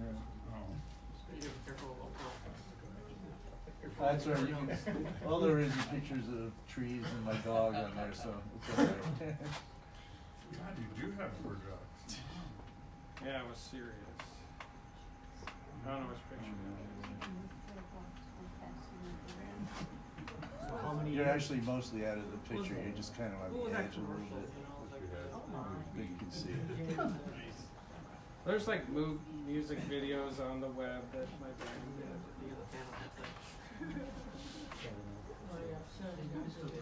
Was that zombie thing a photo shoot or a video? No, it was a photo shoot. Oh. Yeah, I wonder, what, do you just cut them off one by one? I just cut them off. My wife, or yeah, future wife, she kept saying she's like, can we cut your hair for, and actually, like, I woke up one morning and I just told her, I was like, just cut them off, because I was just done. I was just done with having dreadlocks. So. Well, you make decisions quickly. Yeah, well, so this is kind of how I am. Like, I sit on things, and I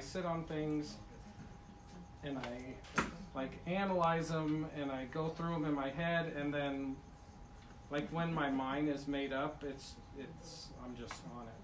It's kind of. So I'm cautious about those decisions, but once I've made it, then that's it. When do you decide to watch those things? You start to speak. What's that? When do you decide to wash those dreadlocks? It starts to smell bad. No, I mean, you can only wash them really like once a week. Oh. Always wondered. How does that decision-making process work with like design for bonsai? Because like tonight, did you look at this tree before? I looked at it a little yesterday. We gave it to them yesterday. They brought it to the CBS meeting. Yeah, I mean, with this, it's kind of. I don't know. With this, it's kind of like I kind of have this checklist in my head, and so then as I'm going through and setting wire and moving stuff around, I just kind of go through that checklist, and I just kind of make decisions like that, you know. But I mean, there are times where, like, I'll debate things when there's, like, if it's a tough piece of material, you know, it's like I kind of look at it, and before I make a move, I'll look at it and then. Go sleep and dream about it. No, just, you know, like, go over in my head, and it's like, well, it'll look like this if it goes there. Is there? So one thing that it's funny, a client of mine told me, because we were working on this tree together, and I was like, you know, I think like this front's a good one, and this is why, and this is why. And he goes, so there's this chess player. There was a guy that played chess, and so and it was a teacher of his because he played chess, and he said his chess teacher always used to tell him, you know, it's find a good chess move and then see if you can find a better one. And so, like, also when I don't know, when working on like difficult material, it's like, well, this is a good chess move, but is there a better one? You know, that I could do in regards to how the tree's designed. So. And it's the same probably with graphics and art. You know, it's like rarely would maybe the first logo that I made be the best one and the one that I went with. Yeah. You know, because there's all sorts of options, and it's the first one isn't always the best. That may lead to something else that's even better. So, does that answer your question? Yeah. Yeah.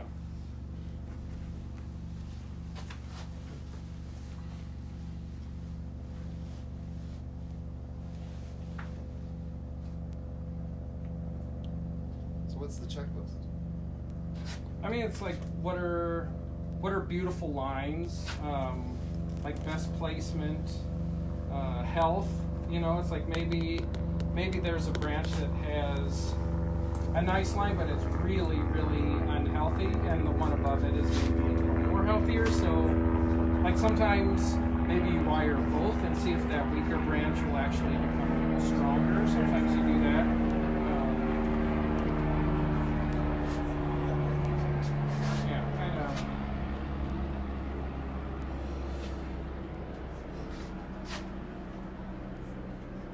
But a lot of it's just like line, like when you're making lines, because that's really in bonsai. That's all we're doing. It's just like making beautiful lines. Yeah, I do too. He loves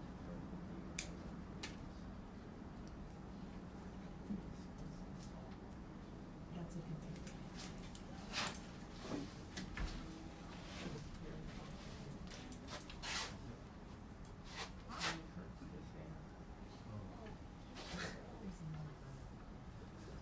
Not a little.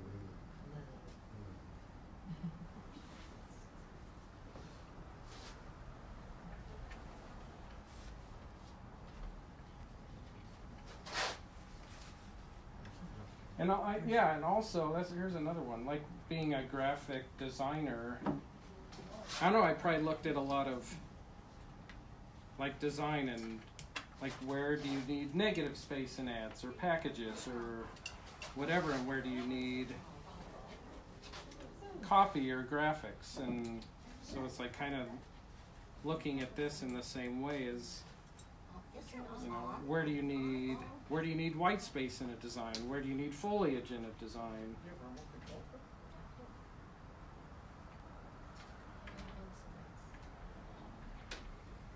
Have you been to Japan?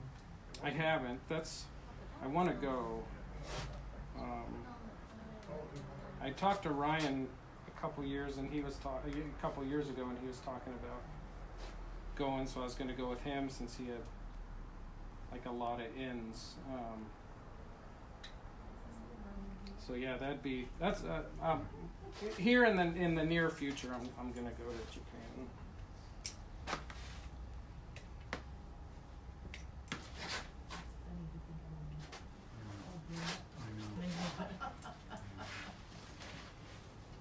We went with Ryan on his first trip. Yeah. On what? On his first trip. You did? Yeah, many years ago. Was that when you guys caught Ben in the bathroom? Yeah. Oh, I've heard about this story. Yeah, see, Ryan was there. Yeah, right. Ben in all his glory.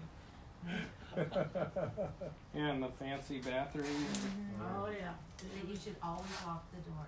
And don't wear the slippers outside. Right, like our bathroom slippers. Why is that? Oh, because you wear them in the Bathroom house? Slippers, not Yeah. living room slippers. And that's tatami slippers. And they were Gucci's. Gucci slippers? Yeah, they were in Mr. Iwasaki's house.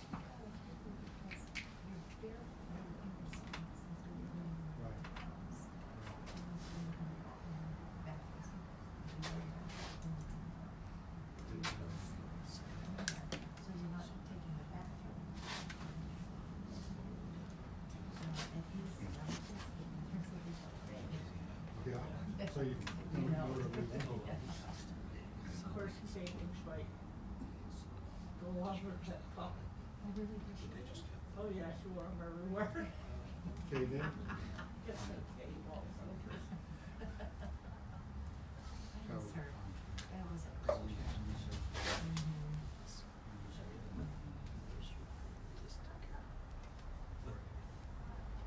Very good. All right, so here I'll show you where we're at. Where we're at right now.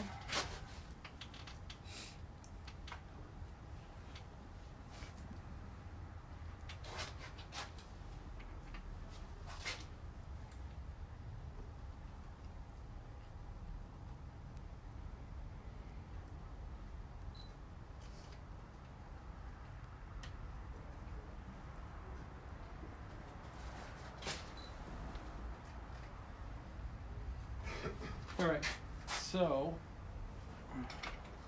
here's the tree at the moment. So here's our front. Okay. So now I'm going to do this back and then up into here, and we may not need to wire all this. It's like some of this we just kind of need to fan out. Maybe stuff like this that's kind of in a nice location, we can just kind of prune some of it. I'm going to wire this back branch here next.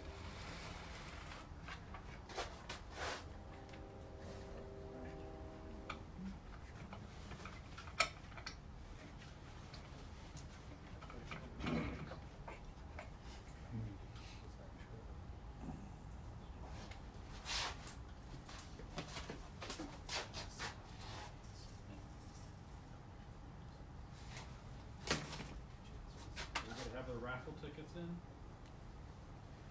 You good? No, stop, hold on. There's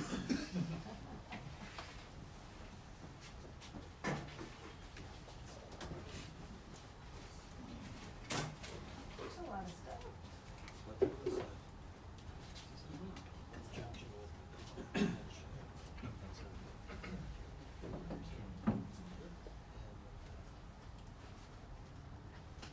At the raffle table back there.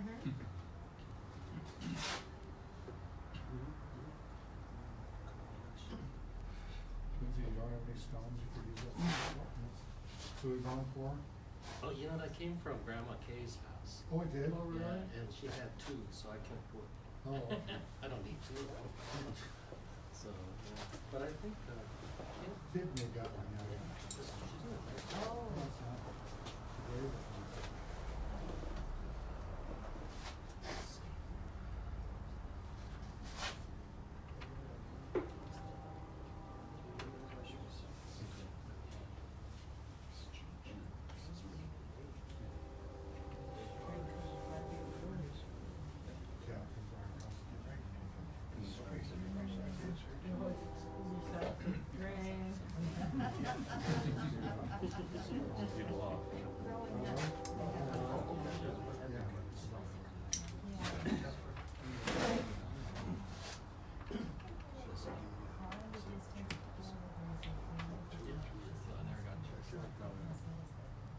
Oh, really?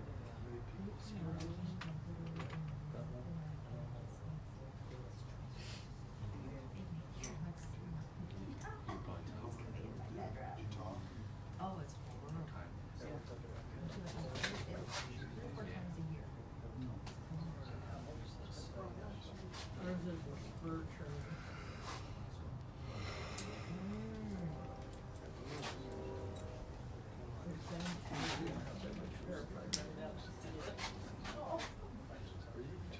It's all lumber family.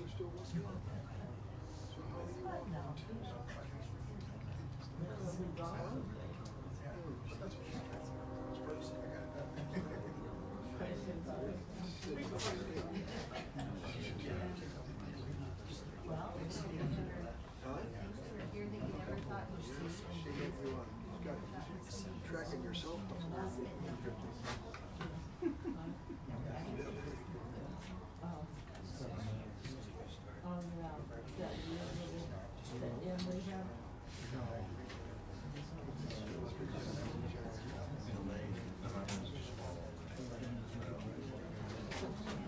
Yes.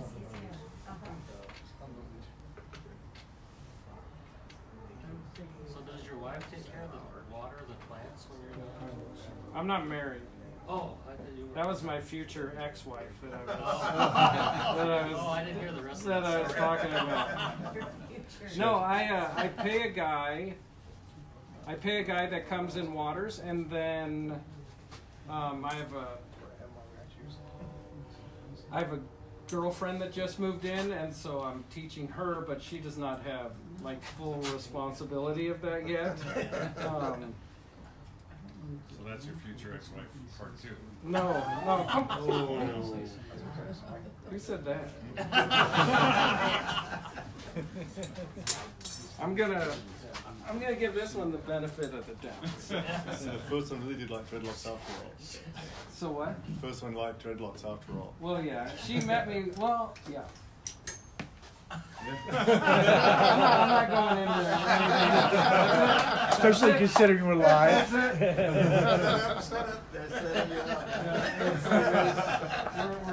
We'll just leave it at that. Jump down the rabbit hole. That's right. Well, she met me when I was playing in bands, so. Yeah.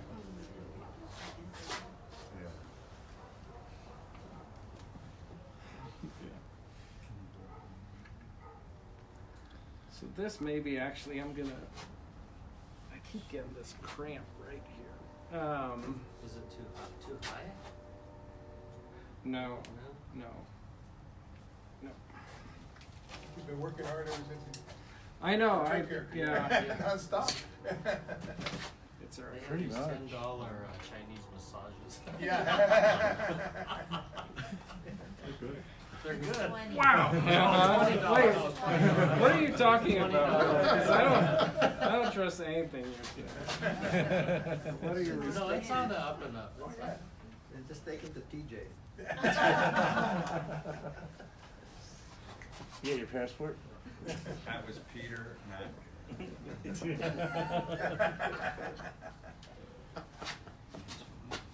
Sure, there's some trees over there. All right, so we're almost there. So this actually, when I was looking at it here, well, it's kind of hard to tell, but we didn't have like a whole bunch in this back area, so I thought instead of having one full pad right here, we can pull this up here to kind of hide this line in here, and then we can take this and kind of drop this in the back here to have some foliage back here. And then that way we have two smaller pads instead of one larger pad. Tom, have you ever thought about working in Japan? Like apprenticing? Uh-huh. The money's not as good as here. No. No. And but especially after hearing Ryan's story. Well, it's not even that. This is the thing. I'm probably, I don't know, not at a point to where I could like necessarily do that, maybe age-wise or whatever, but also, so like there's a couple, like I think going to Japan that's really good because you get repetition on trees, you get repetition on different species of trees over a long period of time. So I think that's really good. And so when I was talking to Ryan about, I'm gonna leave my job, I want to do bonsai full time, I haven't studied in Japan, it's like, should I be doing this? And he's like, yes, but like he was saying, like there's gaps, right? There's gaps of knowledge, gaps of species, because you're not, it's like being in Colorado and working on pretty much trees that were just native there, and then going to Moriah and studying with him. There's still just a huge gap of knowledge that I didn't have. And so so I guess like every time and part of that's like why I still go to Moriah. And so every time I'm out there, he's always asking me, it's like, where's your gaps and what do you need to work on? And so that's kind of, I guess, my way of trying to like adjust to the fact that I didn't study in Japan, right? So what happened was, I started getting like really obsessed with it, and so I still had my job, but then I would get up at 6 in the morning and I would work until 8:30 or 9, and I'd just go into work late. And then as soon as I came home, I would go and work until it was dark out, you know? So it's like I kept like wanting to put the time in, but then it finally also, it got to a point to where I figured, you know, if you really, to get as good as I wanted to be, and also, I don't know, we probably, and a lot of people do, but you know, it's like struggling with like fear of failure, and it's like I don't want to have what ifs or anything like that, and it's like, okay, I've worked for someone my whole life. I want to see like what am I made of, you know? So that was part of it too. It's like I just didn't want to have regrets, and so I guess that's a little more than what you were asking, but no, I didn't. I haven't thought about going to Japan, and these are the steps like I'm taking to try to like still compete with, you know, in a forum where a lot of people have gone to Japan for their studies. So.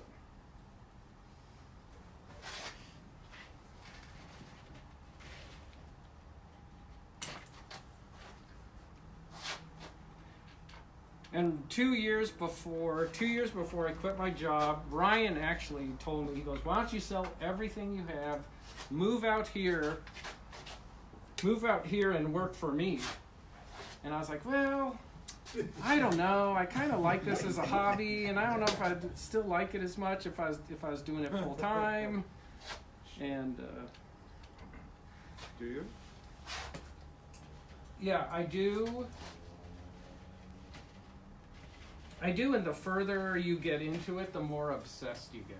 Yeah. Right? So let's say this trip, when I get home a week from Tuesday, or no, this coming Tuesday. And so I'll be gone for pretty much for 3 weeks straight. And so like maybe the first day I hang out and I go to the grocery store and I take naps and I watch movies. That'll be the first day. And then after that, it's like, I'm ready to work on trees again, you know? And I think too, like the more you're in it and the more like work that you see from other professionals, the more it pushes you, you know? Because it's like, oh, look at what this person just did, you know? And it's like, that's really good, you know? It's like, I want to push myself more. So it's, you know, it's just this never-ending cycle of wanting to get better, and I'm a little obsessive, like we probably all are here. Never-ending quest for perfection, you know? We're in what? Never-ending quest for perfection. Yeah, and it's a game. You know, it's a game. It's a game to achieve like this perfect finished tree that maybe for a moment in time looks like that, but it doesn't last long, and then the game continues. So we're gonna go ahead and have Greg pull the raffle tickets. Also, Lindsay was telling me everybody can grab a pin and a stack of bonsai magazines back here. You can take one, feel free. You guys are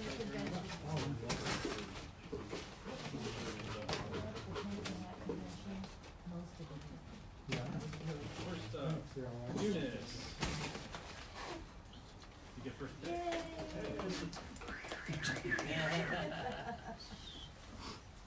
Don't take what I want. And again, the tree is not in the raffle. It's up to you. Nick.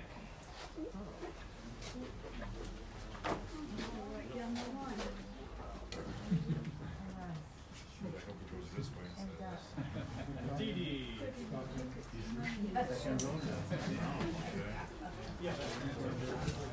Hard drive? Battery power. Yeah. Running low.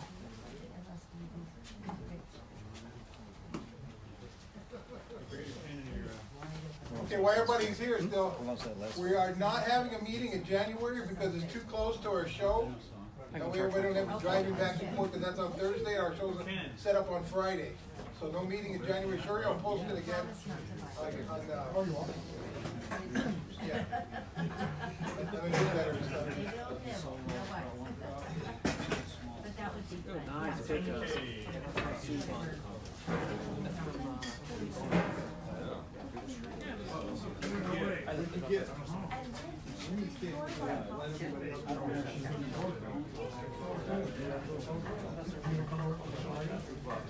Like he'll be there. Good pickup. Oh, that's one from Rubber Tree? Nice. Isn't he going? Yeah. It was just one. No, he's got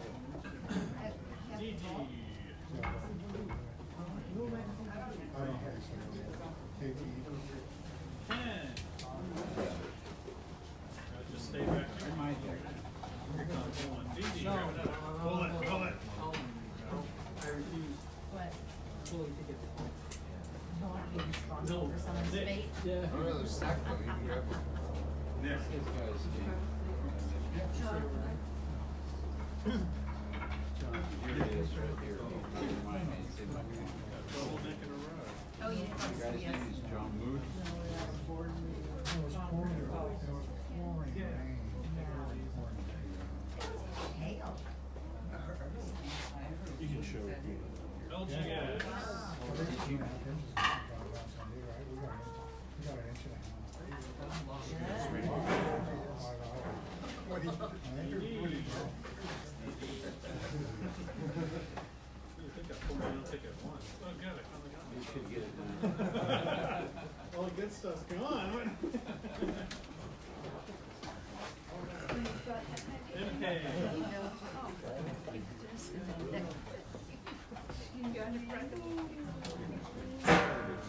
Can't touch me, sir.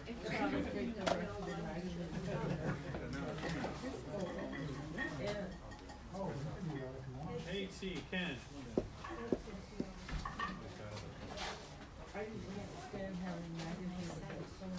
Yeah. I know, I was squeezing open.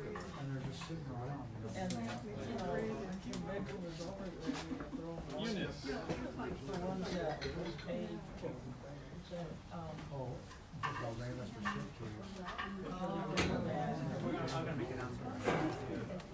Yeah, well, and we. No, you're in my way.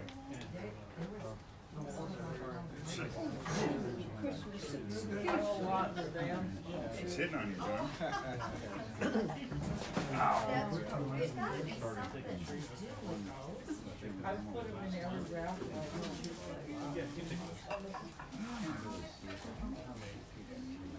That's already been. Bonsai, bonsai bond. Yeah. That's true, maybe we should put them like in the sales table or put it out on your silhouettes and say, free take one. Because they're, you know, whatever the cost was, I'm not surprised, I've never seen you share. Yeah. Squeeze through this way. Yeah. You know that. Oh, yeah. I do the same thing. I drive Lindsay crazy, Drives her, you know? drives her crazy. This is the tree. It makes that nice sound like Yeah.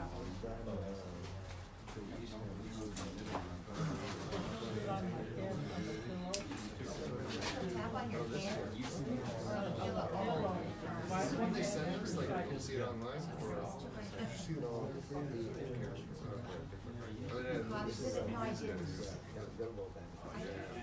No, I brought it.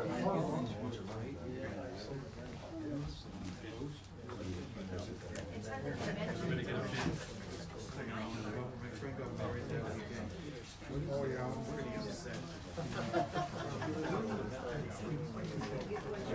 There's a book it's funny because he was supposed to go with me the last time a few years ago, and then he hit on that day. Coincidentally, he gets married 2 years later. Did he flake on you to meet this girl? Oh, okay. Yeah.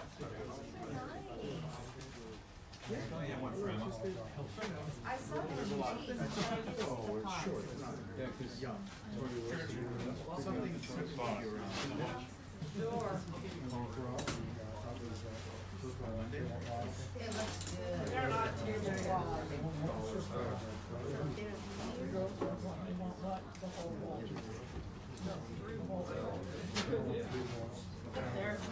Borrow the fabric.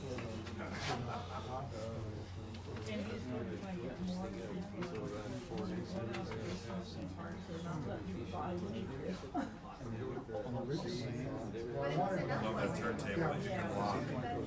You know, the style of this tree, it's kind of borderline of the Eugene of the because it's so tall. Drum stool, they took the padding off.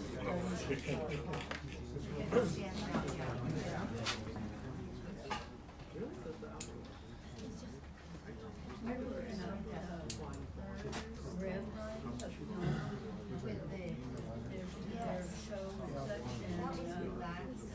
yeah. They felt relaxed or Lindsay's sister would have had a fun And they were great guys. Oh, okay, so that's the, they have that much tradition? Yeah. Where was it?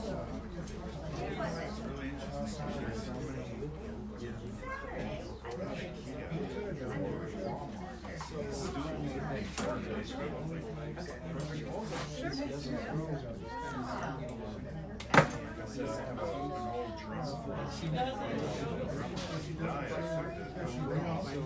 don't think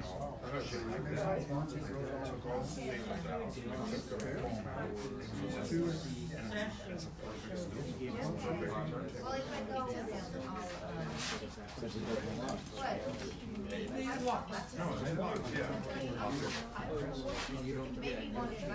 All right, so now I know I'm almost done here. I'm just gonna we'll fan this top out to make a little apex in here. Actually, almost, I think I might be getting weak from That's fine. Some of these interior shoots are good. some beginning of the year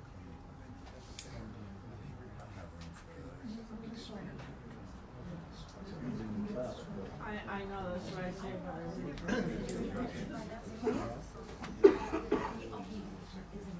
everybody's vision is so different. And of course, theirs is always way better than mine. I'm using stuff. First step. Yeah.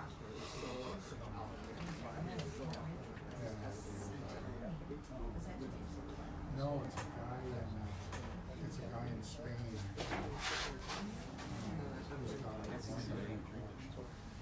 Ted, do you know anything about Louis Viejo's collection? Yeah. They, one of the things they have. He's obviously got no. Yeah, well, then they have access to the really old native albums. So that is kind of one of the things that but he also, He has some beautiful music. yeah, he's kind of also that,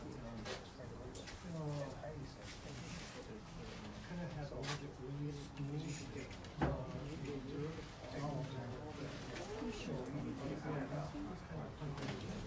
been over here a couple times. The voice from David and Julie. No, some of it's from Gary, and some of it I had no idea where it came from. Gary from Chicago. Yeah. Yeah, he's definitely, there've been some stories where he wasn't totally satisfied with the materials and some places.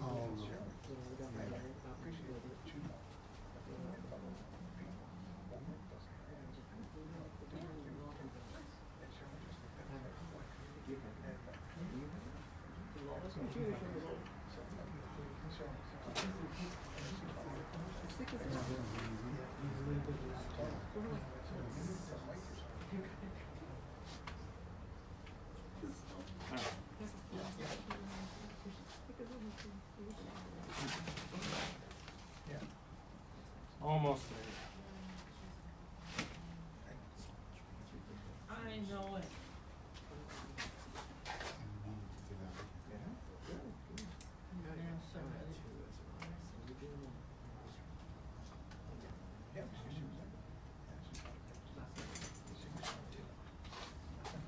Todd, does your wife take care of your trees when you're gone? I don't have a wife.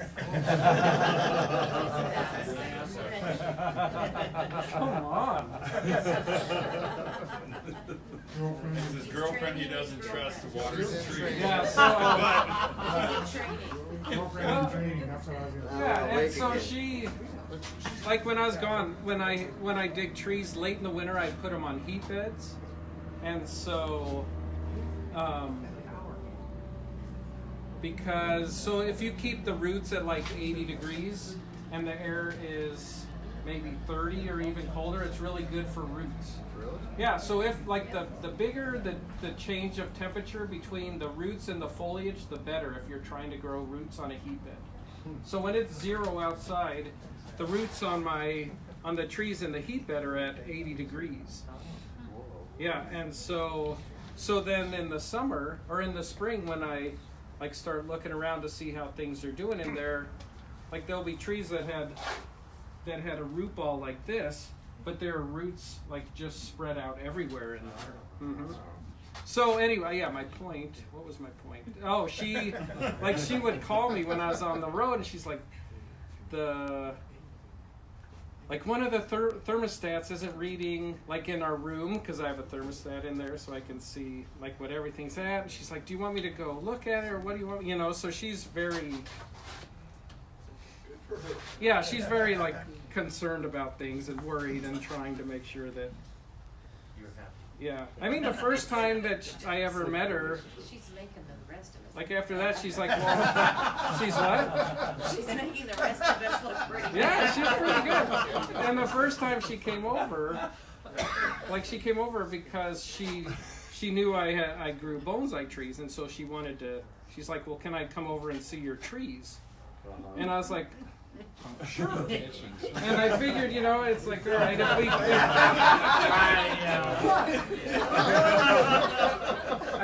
I It's all about the figured. trees. Yeah, and I figured if she's cool, then maybe we can go out to eat, and if she's not, then I can tell her I gotta go somewhere.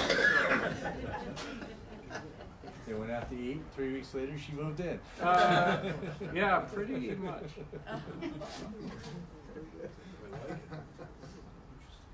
Yeah, we didn't. I don't know. It's just when you know, it seems like so.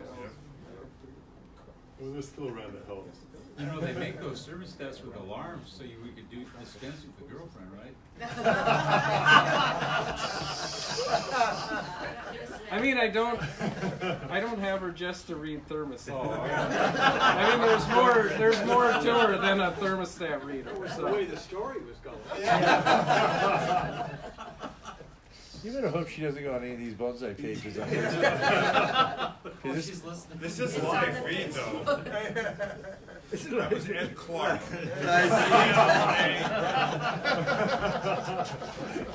Oh my God. Former owner We've heard enough out of you already. We're known as the Fun Club. Yeah, I can see that. No one's drinking. Yeah. Thank God. I don't know what's in them brownies. I knew I was okay when I passed water in 101. Yeah. Will you water? Oh yeah, I water. Yeah, but my watering guy, he. I couldn't do what I'm doing without him, and so. Is he like an apprentice of yours too? No, he's in the club. He's in the club, and he's kind of like a father to me, and so, like, I was like, Charlie, his name's Charlie, this is what I want to do, can I pay you, and then you'll water everything, you know, and then he's like, sure. And so he did that, and so this is kind of one of the things I like about like owning my own business.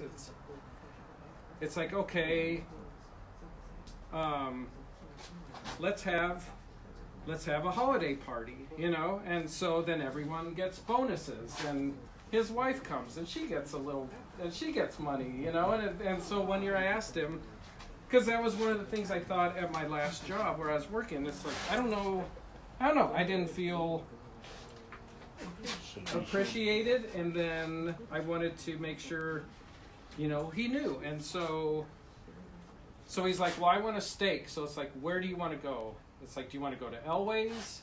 John Elway. And he's like, oh, that's expensive. It's like, it doesn't matter. Anywhere you want to go, you know, I'll take you there. And so, like, too, this year he's like, can we talk about how much we're getting paid? Because I'm getting paid because this is the third year doing it and we're traveling a lot. And it's like, sure.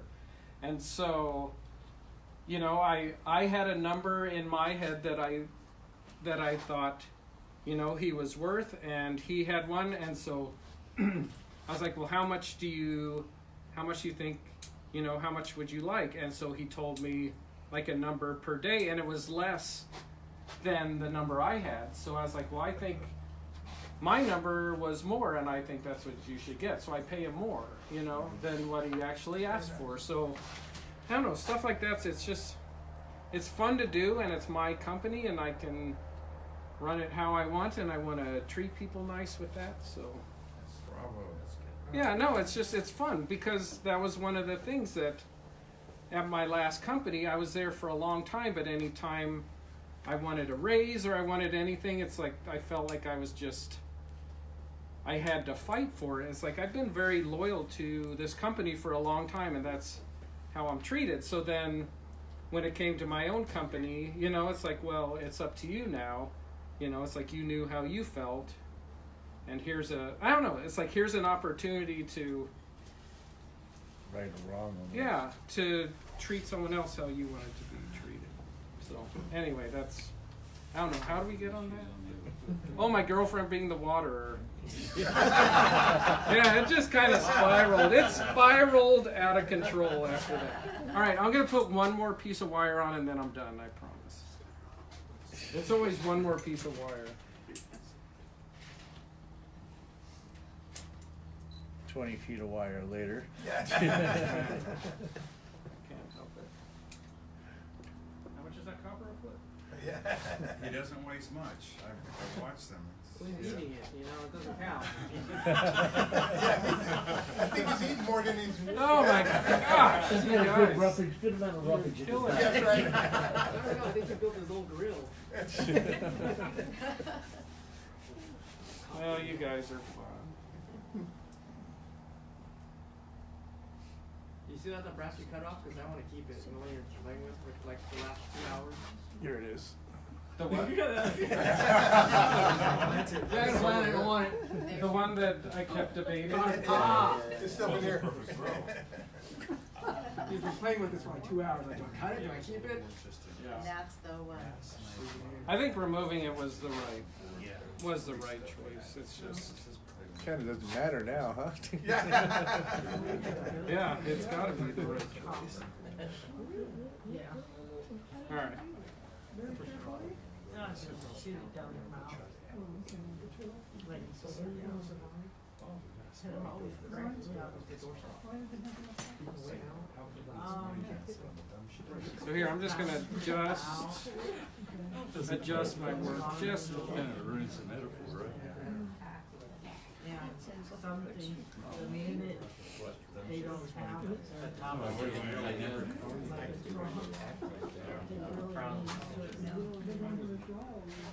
Yeah, yeah, their muscle tone.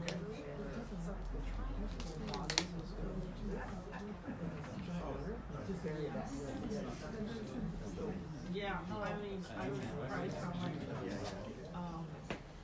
veterinary science.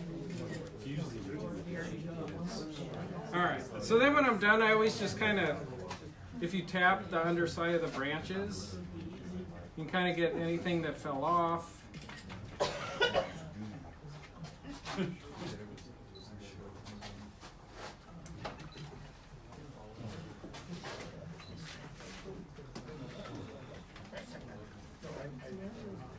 right.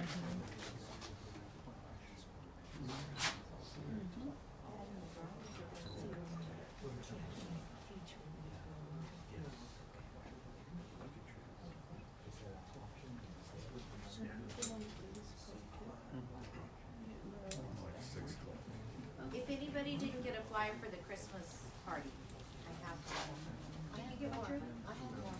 Okay, oh, you made them, so You made them. All right, so here's the final, this is the final tree for now. Again, like this back branch, this branch actually right here may be, it may be possible to remove this as well, I think. But this I don't know, just trying to take like here in the back, instead of having one big branch here, we kind of broke it up into smaller branches. So that's kind of like the theme that I was trying to go with. It's just kind of smaller. This is a little bigger, but then instead of maybe pulling this out here, we can just use this as body. So there's the finished tree right there. So this is my last demo of this trip. I had a great time out here, so it's like I really do. I like it. Free burgers. in California. That's why Bob saved the best for last, see? Yeah. Wrap up the year right. That's right. Very nice. Oh, no, is this for me? Yes. Yes. Oh, thanks. That's from the convention. Yeah, Last for the month. convention we just had. Oh, cool. Well, thank you. Nice job.